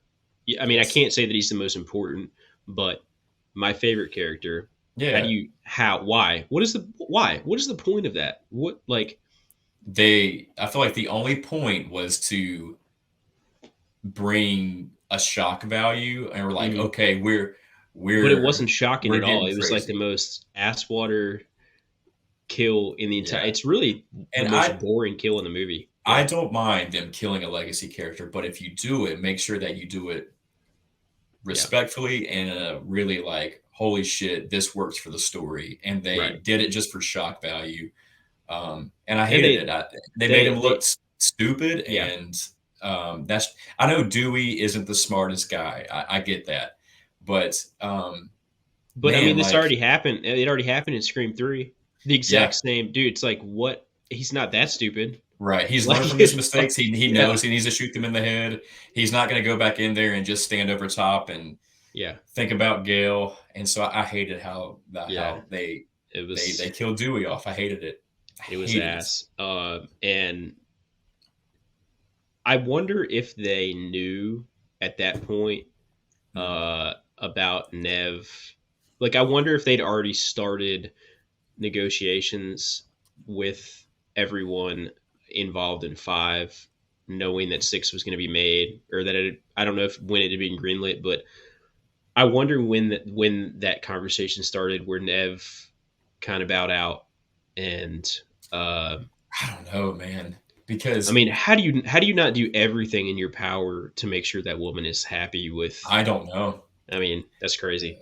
how you exactly how you don't lock her in, pay her what she's worth, and do the right thing because she's the face of this franchise. Mm, She is the scream queen. She is my scream queen, and she has done so much for the genre and for cinema and for this franchise. And so it just all of it felt so rushed and odd and bizarre. mm, And like they rushed this movie. I remember like the movie came out in January and all of a sudden they're filming the next one. I thought they were filming in March. Like there was talks about it being filmed in March and then it got pushed because of the controversy. And then they started filming, I think in June. And so like, think about that, like the yeah. turnaround for that. So I don't know what to expect from Scream 6. Let's talk about the trailer for a little bit. I think it looks more watchable than Scream 5. It's interesting moving it to New York City. Um, man. I think the that's such a weird like that's such a Hollywood like choice. It's like where would these people go if they had just been through this traumatic thing? Oh, Mm. well, one of the worst places on earth. Let's put them in one of the most dangerous like nerve wracking places in the world. Uh, you know, no one would ever go to New York City if they'd been through any of those things. They'd go to like Yeah. Des Moines, Iowa. I'm Like, going to Wyoming, man. I'm going to live on a yeah, ranch somewhere. yeah, Um, they're going to some BFE place. They're not going to New York City. Like, come on, so that's a weird choice. it's a weird choice. Also, another weird choice. Let's talk about The Mask. How they had totally copied Halloween 2018. They copied how Halloween 2018 went with just Halloween as the title. Scream 5 went with just Scream. So it just feels like there's not a lot of like um, interesting new ideas. It just feels like a copy of a copy Hmm. where we're going to do this because that worked for them. Let's do this. And I Yeah, just don't respect stuff like that. And so The Mask may look cool or it might separate it from the previous films, but it just feels like a copy of Halloween 2018. And yeah. That's all I can think about. Well, and my thing about that too is like, to be honest with you, I like The Mask. I might not like James Jude Courtney is not my favorite Myers by any scale, but um, the masks that they created are very well done and work in the universe that they created for Halloween for those three movies. Like there's continuity with them, right? Yeah. And even so much that like the flashback mask, although it's recreated from a reimagined '78 mask, like there's still this continuity between the masks that they use, and that's cool. I like that piece. If there's like one little thing that I can say positive, like that's cool. A lot of work and thought was put into that, and the art is great, but I don't quite understand the Scream mask because you're talking about something that is originally set in the '90s. It's not that old, right? Yeah. Like you're not talking about something that's 40 years old. It's just weird, man. It's an odd choice. Yeah, it's a very odd choice. I think they literally just did it. It's just the optics, man. It's the optics of it. They needed to. It's like, well, Big Brother had a mask that was like that, so we gotta have one. It's like, you're right. Do you really like? Yeah. And again, how on earth, like, at least, although it's like very, very implausible the way that like the mask is obtained in 18 for Halloween, there's still like a tiny explanation, right, as to why that mask exists in the wild. But this one, like, there's no way that mask is like, what? There's no way. How would the Scream mask ever get to be that deteriorated and rotten from, I mean, that's 25, 26 years old. So and you like got that. Some rando just has the mask now. Well, not only does he have that, I don't know if you've seen that there is a shrine of all the Ghostface robes and masks and the victims' clothes. How did anybody get that? I don't know if I hate that idea, but it feels a little too Easter eggy and like, hey, remember this? Hey, remember that? Like, I'm curious to see how they implement and they put all of that into the narrative. Like, is it going to make sense, or is it just for like shits and giggles, to get more people talking to get them into seats? The same way they did with bringing Skeet Ulrich back for 5. Dude, you know what it reminds me of?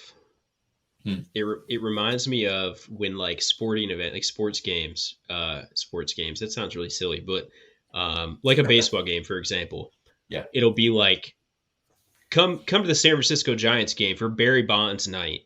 Like it's not about like the Giants might suck. Like, oh, the Giants are 10-35, but come for Barry Bonds night because we're giving away Barry Bonds bobbleheads and you can have a piece of history.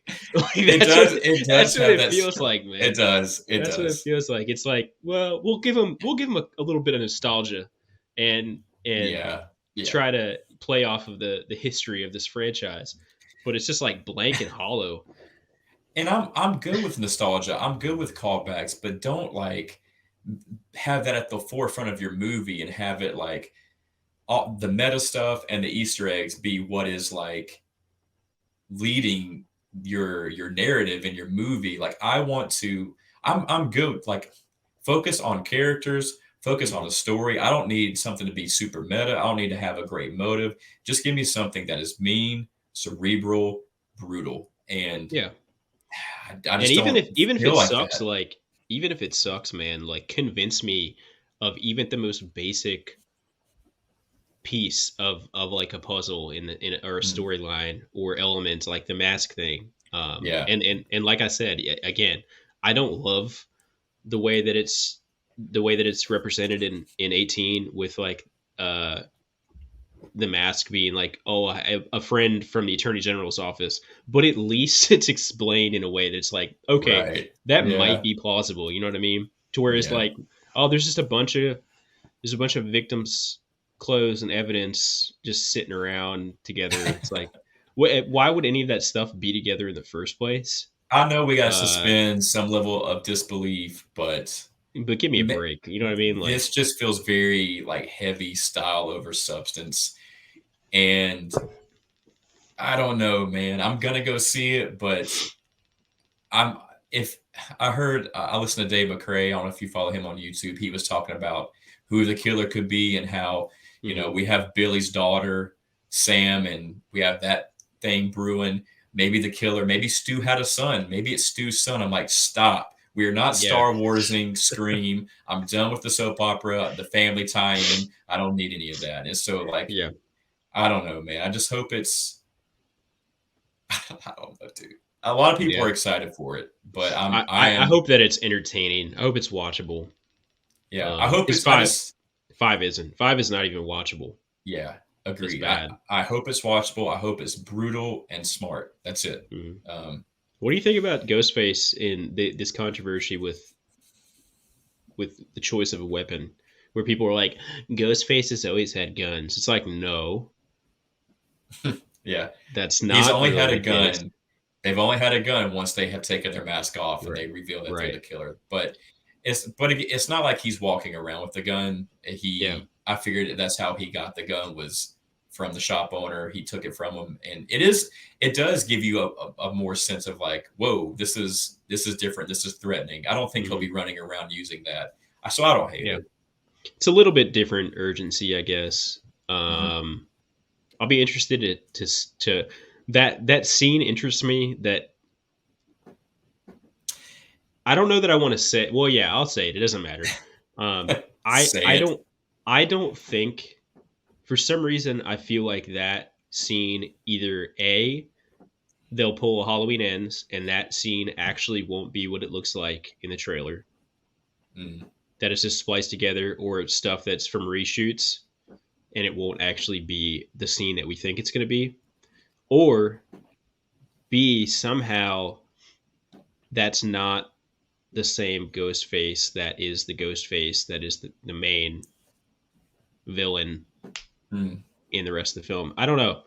I just it is the it's that mask, but I don't know, man. Yeah. So I feel like they Yeah. might try Yeah. to pull a fast one, Um, I I just hope the killer or killers are somebody that's believable because man, Jack Quaid in Scream 5 is my least hmm. favorite Ghostface. Like what an absolute like beta male, like annoying, unbelievable, like cringy Yeah. Well, dialogue, in the motive. swapping Oh, the swap like the dueling ghost faces, like, and it doesn't make any sense. Like it's just so mm. silly, man.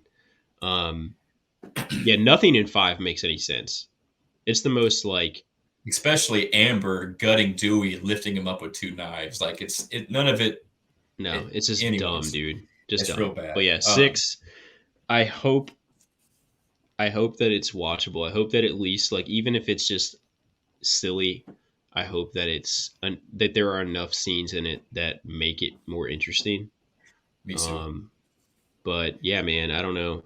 Dude, I did want to talk about, and like maybe this will be the end of us talking about ends, but I did want to mention something that we talked very briefly about on take one, and that was kind of our discussions with like the novelization stuff from ends, Mm-hmm. and how there's a lot of really weird shit going on with Jamie Lee Curtis right now in the news media, and like the weird like the photo she posted when she had COVID on Instagram, to where there's like a picture of like a naked child in a box on her wall.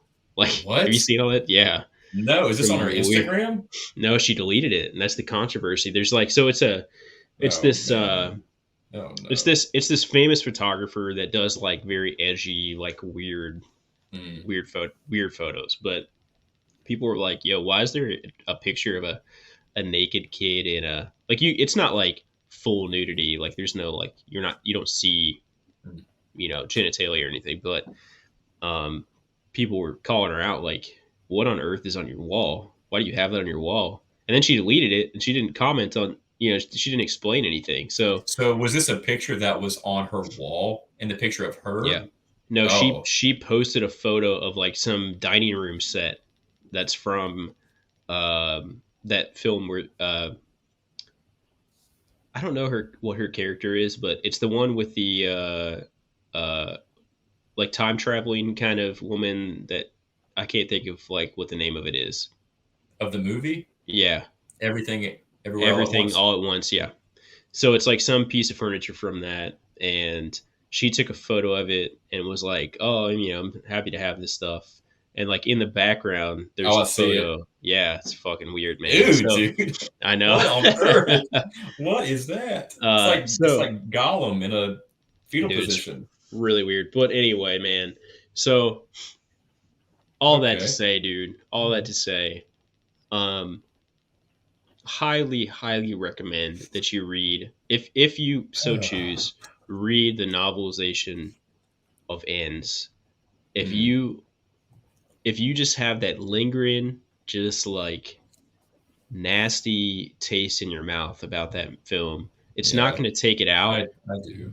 But I can tell you that it's like reading that is like swishing around some mouthwash in your mouth for a little while. Interesting. It's that different. It is a lot different, and it kind of puts the pieces together a little bit more. It makes it feel like they actually, and I wonder if this is true. I think that like from the way that the novelization's put together and like pieces of the original script for Ends, Mhm. I think might have been written a long time ago. I think Corey was an idea that they had way before Ends was shot. So I think that maybe their intention the whole time was more of that story. Which again, we talked about this, that I wouldn't have been as mad about really any of it if they would have just told a different story. Like if they would have just done something different and new, and like created this new kind of universe with these new characters, but had like these pieces that began to like kind of interlock with this new story, and it give us it give fans what they wanted with the shape with Michael. And Yeah. um, I think they would have been able to achieve something, man, that would have been much more successful than what they gave us. And uh, I just think it's weird, man. I think it's My only thing with that is like start doing that from 2018. that's what I Don't mean. just Yeah, yeah, okay. yeah, yeah. I honestly think like the more that I consider that movie and the characters and the way that they are in that movie, it feels like they were supposed to be written into that storyline much earlier. Mm-hmm. And it's almost like somehow some way, you know, someone more important and that with a lot more money than David Gordon Green and Danny McBride Yeah, dude. I was like, wonder. hey, you're not doing this. Nope, we're not doing that. I would love to be a fly on the wall and to see how much of an impact Jamie Lee Curtis had on this Yeah. trilogy. Truthfully, I I feel mean, like she really had her dude, fingerprints all over it. yeah. If you really think about it, man, if you're talking about someone that is like a self-admitted horror hater, she does not like horror movies. Right. She doesn't watch them. She doesn't appreciate them. She doesn't like. And after the stuff, like, however cringe it is, like after the stuff came out with like Danielle and Scout, and however you want to spin that, Mhm. like it's just like very obvious that she doesn't give a fuck about Halloween as much as like she like Yeah. maybe all the stuff to where, and if we even commented on it where like she gets emotional talking about it, like you can't forget that this woman is a lifelong actress. Like she grew Yeah. up in it. What is authentic? What can I Right. believe? Like Right. because I want to believe that whenever she gets emotional in interviews talking about the legacy of Laurie Strode and that she is Halloween and how much this has meant to her, that it's provided food on the table for her and her family, and it's done all these great things for her. But then you hear stories that start to leak about her involvement with this franchise, and then how she has treated people that have also had a huge part in this franchise, and how like it's so contrasting and disappointing, and it's really confusing. What is man. real? Really weird. Really confusing. And like the more I think about it, in terms of like, was there a moment back in 2017 when the writers had these ideas of grandeur and went to the studio and the people that had signed on for this, because from my understanding, Jamie Lee Curtis was signed on like very early. In fact, like one of the first like real big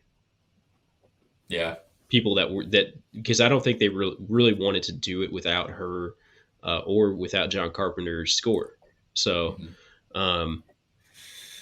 it makes me wonder, man. And like if you think about it, like Jamie Lee Curtis has so much pull in Hollywood, and so much more money than any of these other people involved. I mean, there's like they're no names, like absolute no names. If you really think about it, like who else in that cast is anybody, or was known to the horror community before? Right. No one, not a single person. So it really starts to make me wonder is if Halloween 18 Kills and Ends are just the Laurie Strode story from Jamie Lee Curtis's lens, or whatever you want to call it. So as hard as I've been on David Gordon Green and Danny McBride, and who knows, man, maybe this was their Halloween. This was the best that they could do. This was their best shot. I doubt it. I feel like there was a lot of meddling. I think there was a lot of rewrites and reshoots and pushbacks, and it just got so mucky and too many cooks in the kitchen. And so I would love. I'm optimistic for The Exorcist. That's another movie that I want to have be remade. But I hope that David Gordon Green really turns some heads. No pun intended. I hope he. That's a good one. Thanks. I hope he proves some people wrong, man. I hope he proves me wrong. I hope that it is. I hope that it is intense, and that because again, there are moments. There are a few and far between, but there are moments in his trilogy to where you're like, "Whoa, where did this come from? Like, what is this? This is not the film. This isn't the last 45 minutes of this movie that I've been watching." And you're like, is that by accident, or did that like just somehow shine through? Just pick those blinds open just for a moment. So it's going to be interesting, man. I am looking forward to The Exorcist. I think we get that. Will we get that in the third quarter of 23, or is it 24? It's October 13th. Okay, year. So it is, yeah. So it's I think it's obviously good timing. I think that it's gonna do good no matter what because of the timing. Yeah. 50th anniversary. Yeah. Man, he's gotten pretty lucky with these anniversaries on these huge films too. He's making some money. Yeah. But we'll see, man. We'll see. I'm really looking forward to the because I will pay attention to the promotional stuff for The Exorcist, and I will pay attention to trailers, which I don't always do. But I don't know, man. I'm very intrigued by it. So I'm intrigued with what route are they going to go? Are they going to go more like what's that movie? There's like the typical possession movie, Pray for the Devil, where it's just loud. Yeah. It's loud. It's surface level. People are getting jump scares. Getting all crinkly and climbing up walls. Are they going to go that route, or are they going to go do something more, cerebral, in line with the OG, cerebral and familiar and personal and atmospheric. I hope so. I really hope so. Yeah, I do too, man. Just before we wrap it up, I wanted to also comment a huge piece of horror information. But they have officially came out that the litigation involving the Friday the 13th franchise is over, and they are already starting development for a project for a reboot.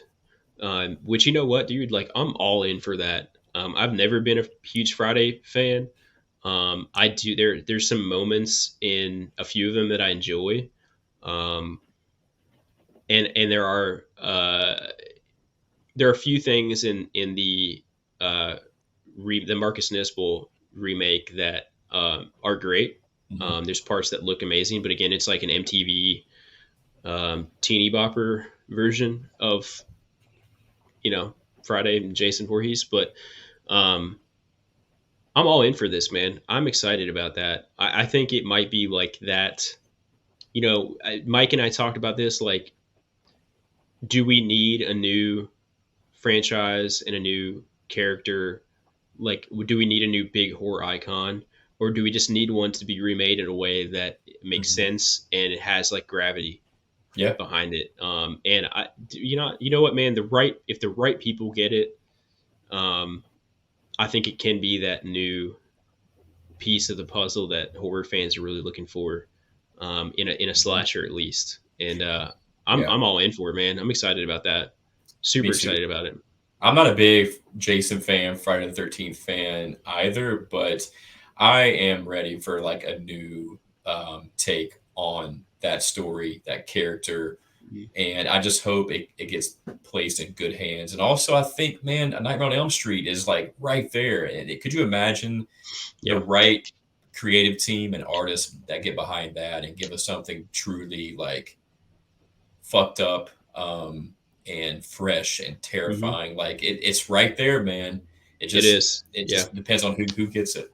I want to get this is a perfect time to mention this because it was our recast kind of episode, but I want to get bumper stickers or shirts made that say Richard Brake for Freddy. I would love that. And take like wear him to a con, and dude, that would be Richard Brake Freddy Krueger. Man, that would be a scary fucking Freddy Krueger, man. He's he was born for that role. He really was, man. But yeah, man, I would like to see a Nightmare done again in a way that isn't so childish and boring. But for right now, man, I am very pleased about the news that we're going to get something in development for Me too. Friday the 13th, and I really look forward to that, man. I think we laughed the other day when I said this, but I can be a huge Nance about about everything to do with cinema and film and all that stuff. But Mike Bish kind of shined a little bit of light, like put a nice shine on this, the way that and I forget exactly how he said it, but like there's a lot to look forward to as horror fans. And I think that like there are a lot of possibilities in terms of like what we might get out of some of these projects. And like I'm trying to be not in all, because I'm still going to be a Nance about some stuff. There's some things that just don't need to be done, but the things that I do want to see, and that I think a lot of horror fans want to see, I truly hope they are great. And like I want more O3 TCMs, and I want more H2Os, and stuff like that, dude. And I truly hope that we do get that. And I hope that new horror fans, because as much as I kind of talk shit about, kids that are so-called horror fans now that vibe with stuff that I really just don't like I hope that they get exposed to something like that I got exposed to Yeah. When I was a teenager, and someone that probably like 80s horror fans really didn't like very much either at the time. I hope that they get something like that and they're like, holy shit, this is That what just like completely rocks their world, yeah, and they're like like, what "Whoa!" is this? Yeah. Yeah, So I me hope that too. happens, man. I really Me do. too.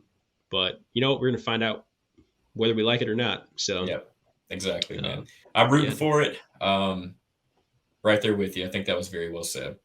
So we'll see. yeah, man. I guess we'll just finish up with some gripes, man. I know you Mm. PayPal is probably the biggest one, but um, you have any more gripes? You thought of Uh, any? any more gripes? Man, it's really just been about PayPal and movie etiquette that really is non-existent. Like, Mm, if you're watching this, if you've made it this far and you go to the movies, please be respectful of people that, because man, movies ain't cheap. They just keep going up. Like I paid $11 for a um, Thursday night movie, and concessions. I got a small popcorn and a small water that was $16, oh my gosh, and dude. it sucks. But like I love going to the movies. It's like my favorite thing to do. I love going into this dark theater and watching something on the big screen and these really crazy, unique, fun stories that all these people work so hard on putting together. And I want to experience that in the best and biggest way possible. And I don't want to be distracted by cell phones or the light of your phone or the audio's fucked up, the screen's Or fucked you up, talking? Yeah. or you talking, giving commentary throughout the movie, and then getting upset with me for telling you to shut up. And like just go to a movie to see a movie. And so I know not all theaters are like that, but the ones that truly do appreciate cinema, the employees and the customers, none of those theaters are really close by to me. And Mm, so, you know. yeah, that's my biggest gripe is just, man, I've really just struck out every time I've gone to the movie. Something has just been just so bad. That's it. Yeah. Yeah. Mine is kind of like an obscure one, and it's kind of funny. It's very like it was very specific to like one event, but so I have about this. I have like this little market, this little grocery that I like going to, Yeah. Yeah. and it's great, man. Everything there is good. It's all made fresh. Like everything is great. They've got a little deli. They make fresh sandwiches. All these different pasta salads. Everything, dude. Hell yeah. So there's some odd characters that go in there though. Some really odd folks that Mm. are patrons. But so I'm in line, and the guy in front of me, I don't know if I can call this a gripe, but the guy in front of me gets his total, and it's like something and 56 cents or something like that, right? It's Mm-hmm. like $27.56. So he puts out $27.06, and then he's like digging around in his wallet, right? And by the way, I'm standing in line, and there's a woman in front of me that has a cart between us before this happened. Mm-hmm. He walks past me as the woman like proceeds to like leave the line and puts his stuff down. So I don't know if he was just like old and just didn't really know that Yeah. I was standing there, if he was just a jerk. But either way, so he lays out this money. He's got $27.06 sitting there, and she's like, "It's I just need 50 cents, sir." And he goes, "I'm getting it." And I was Mm. like, "Is this guy serious?" Like, I would say he's probably in his late 70s, maybe early Mm. 80s. He takes out a ripped in half dollar bill Mm. Man.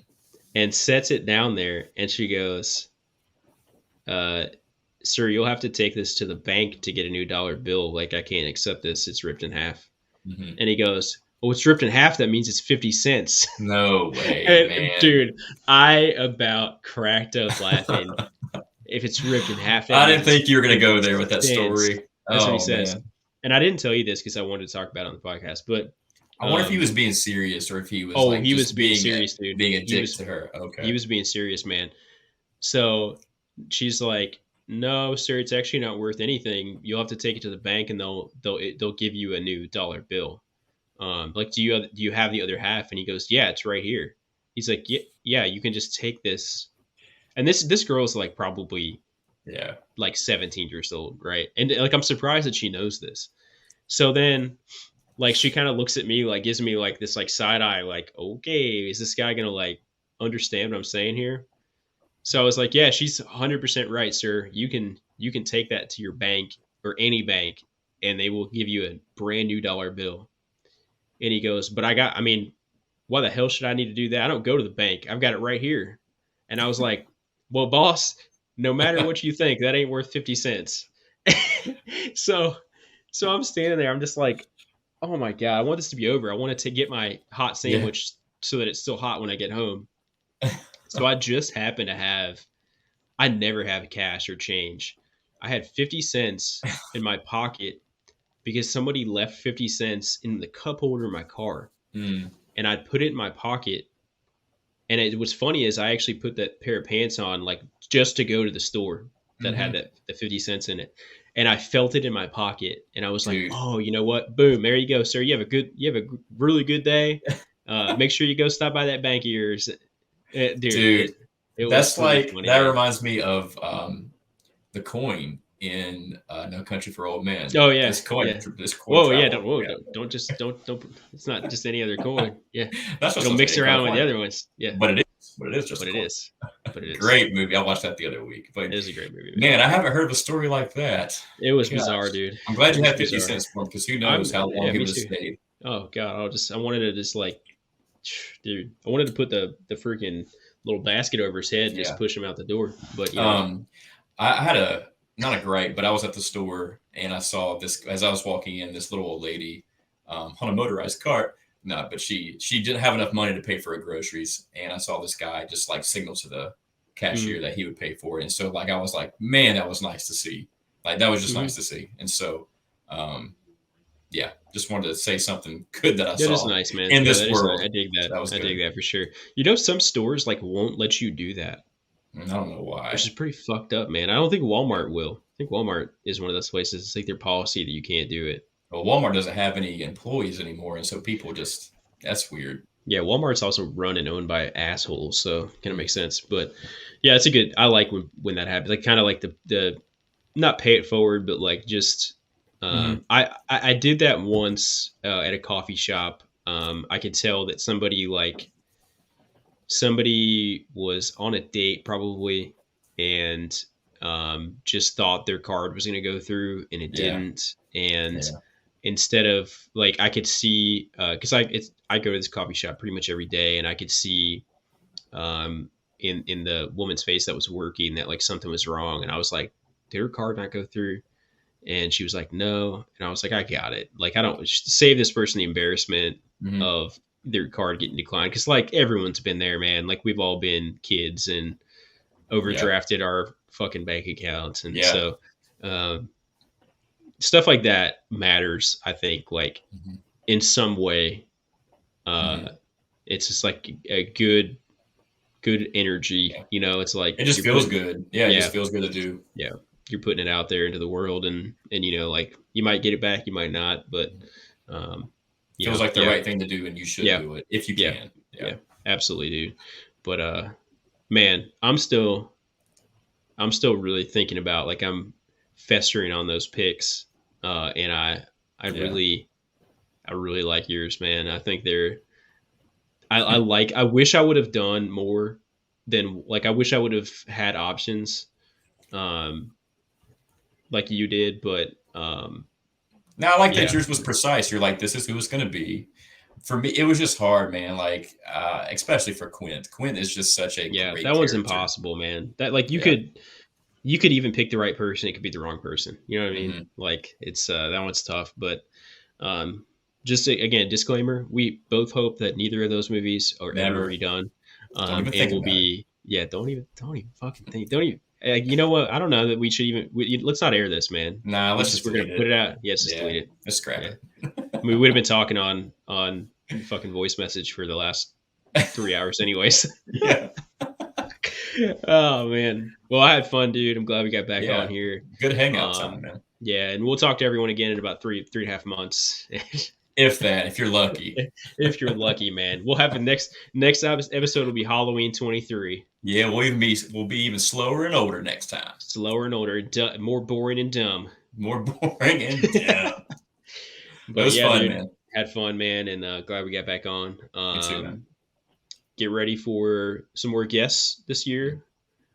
Some similar or some familiar faces, and more or less invited Mike back on. So we'll have to have Mike on again. Hopefully, Mike's fine. Man, he's pretty all right. He's a big old Philadelphia guy, you know. So I wonder if they're. Oh wait, they won. They won yesterday. I don't think they played tonight. Oh, they did play yesterday. Yeah, they won. Tonight's the 49ers and Cowboys. Okay. Sports ball. Sports stuff. Sports stuff, dude. But anyway, yeah, man. So it should be fun. And we're going to really try to concentrate. Kevin and I have talked about this a little bit on just like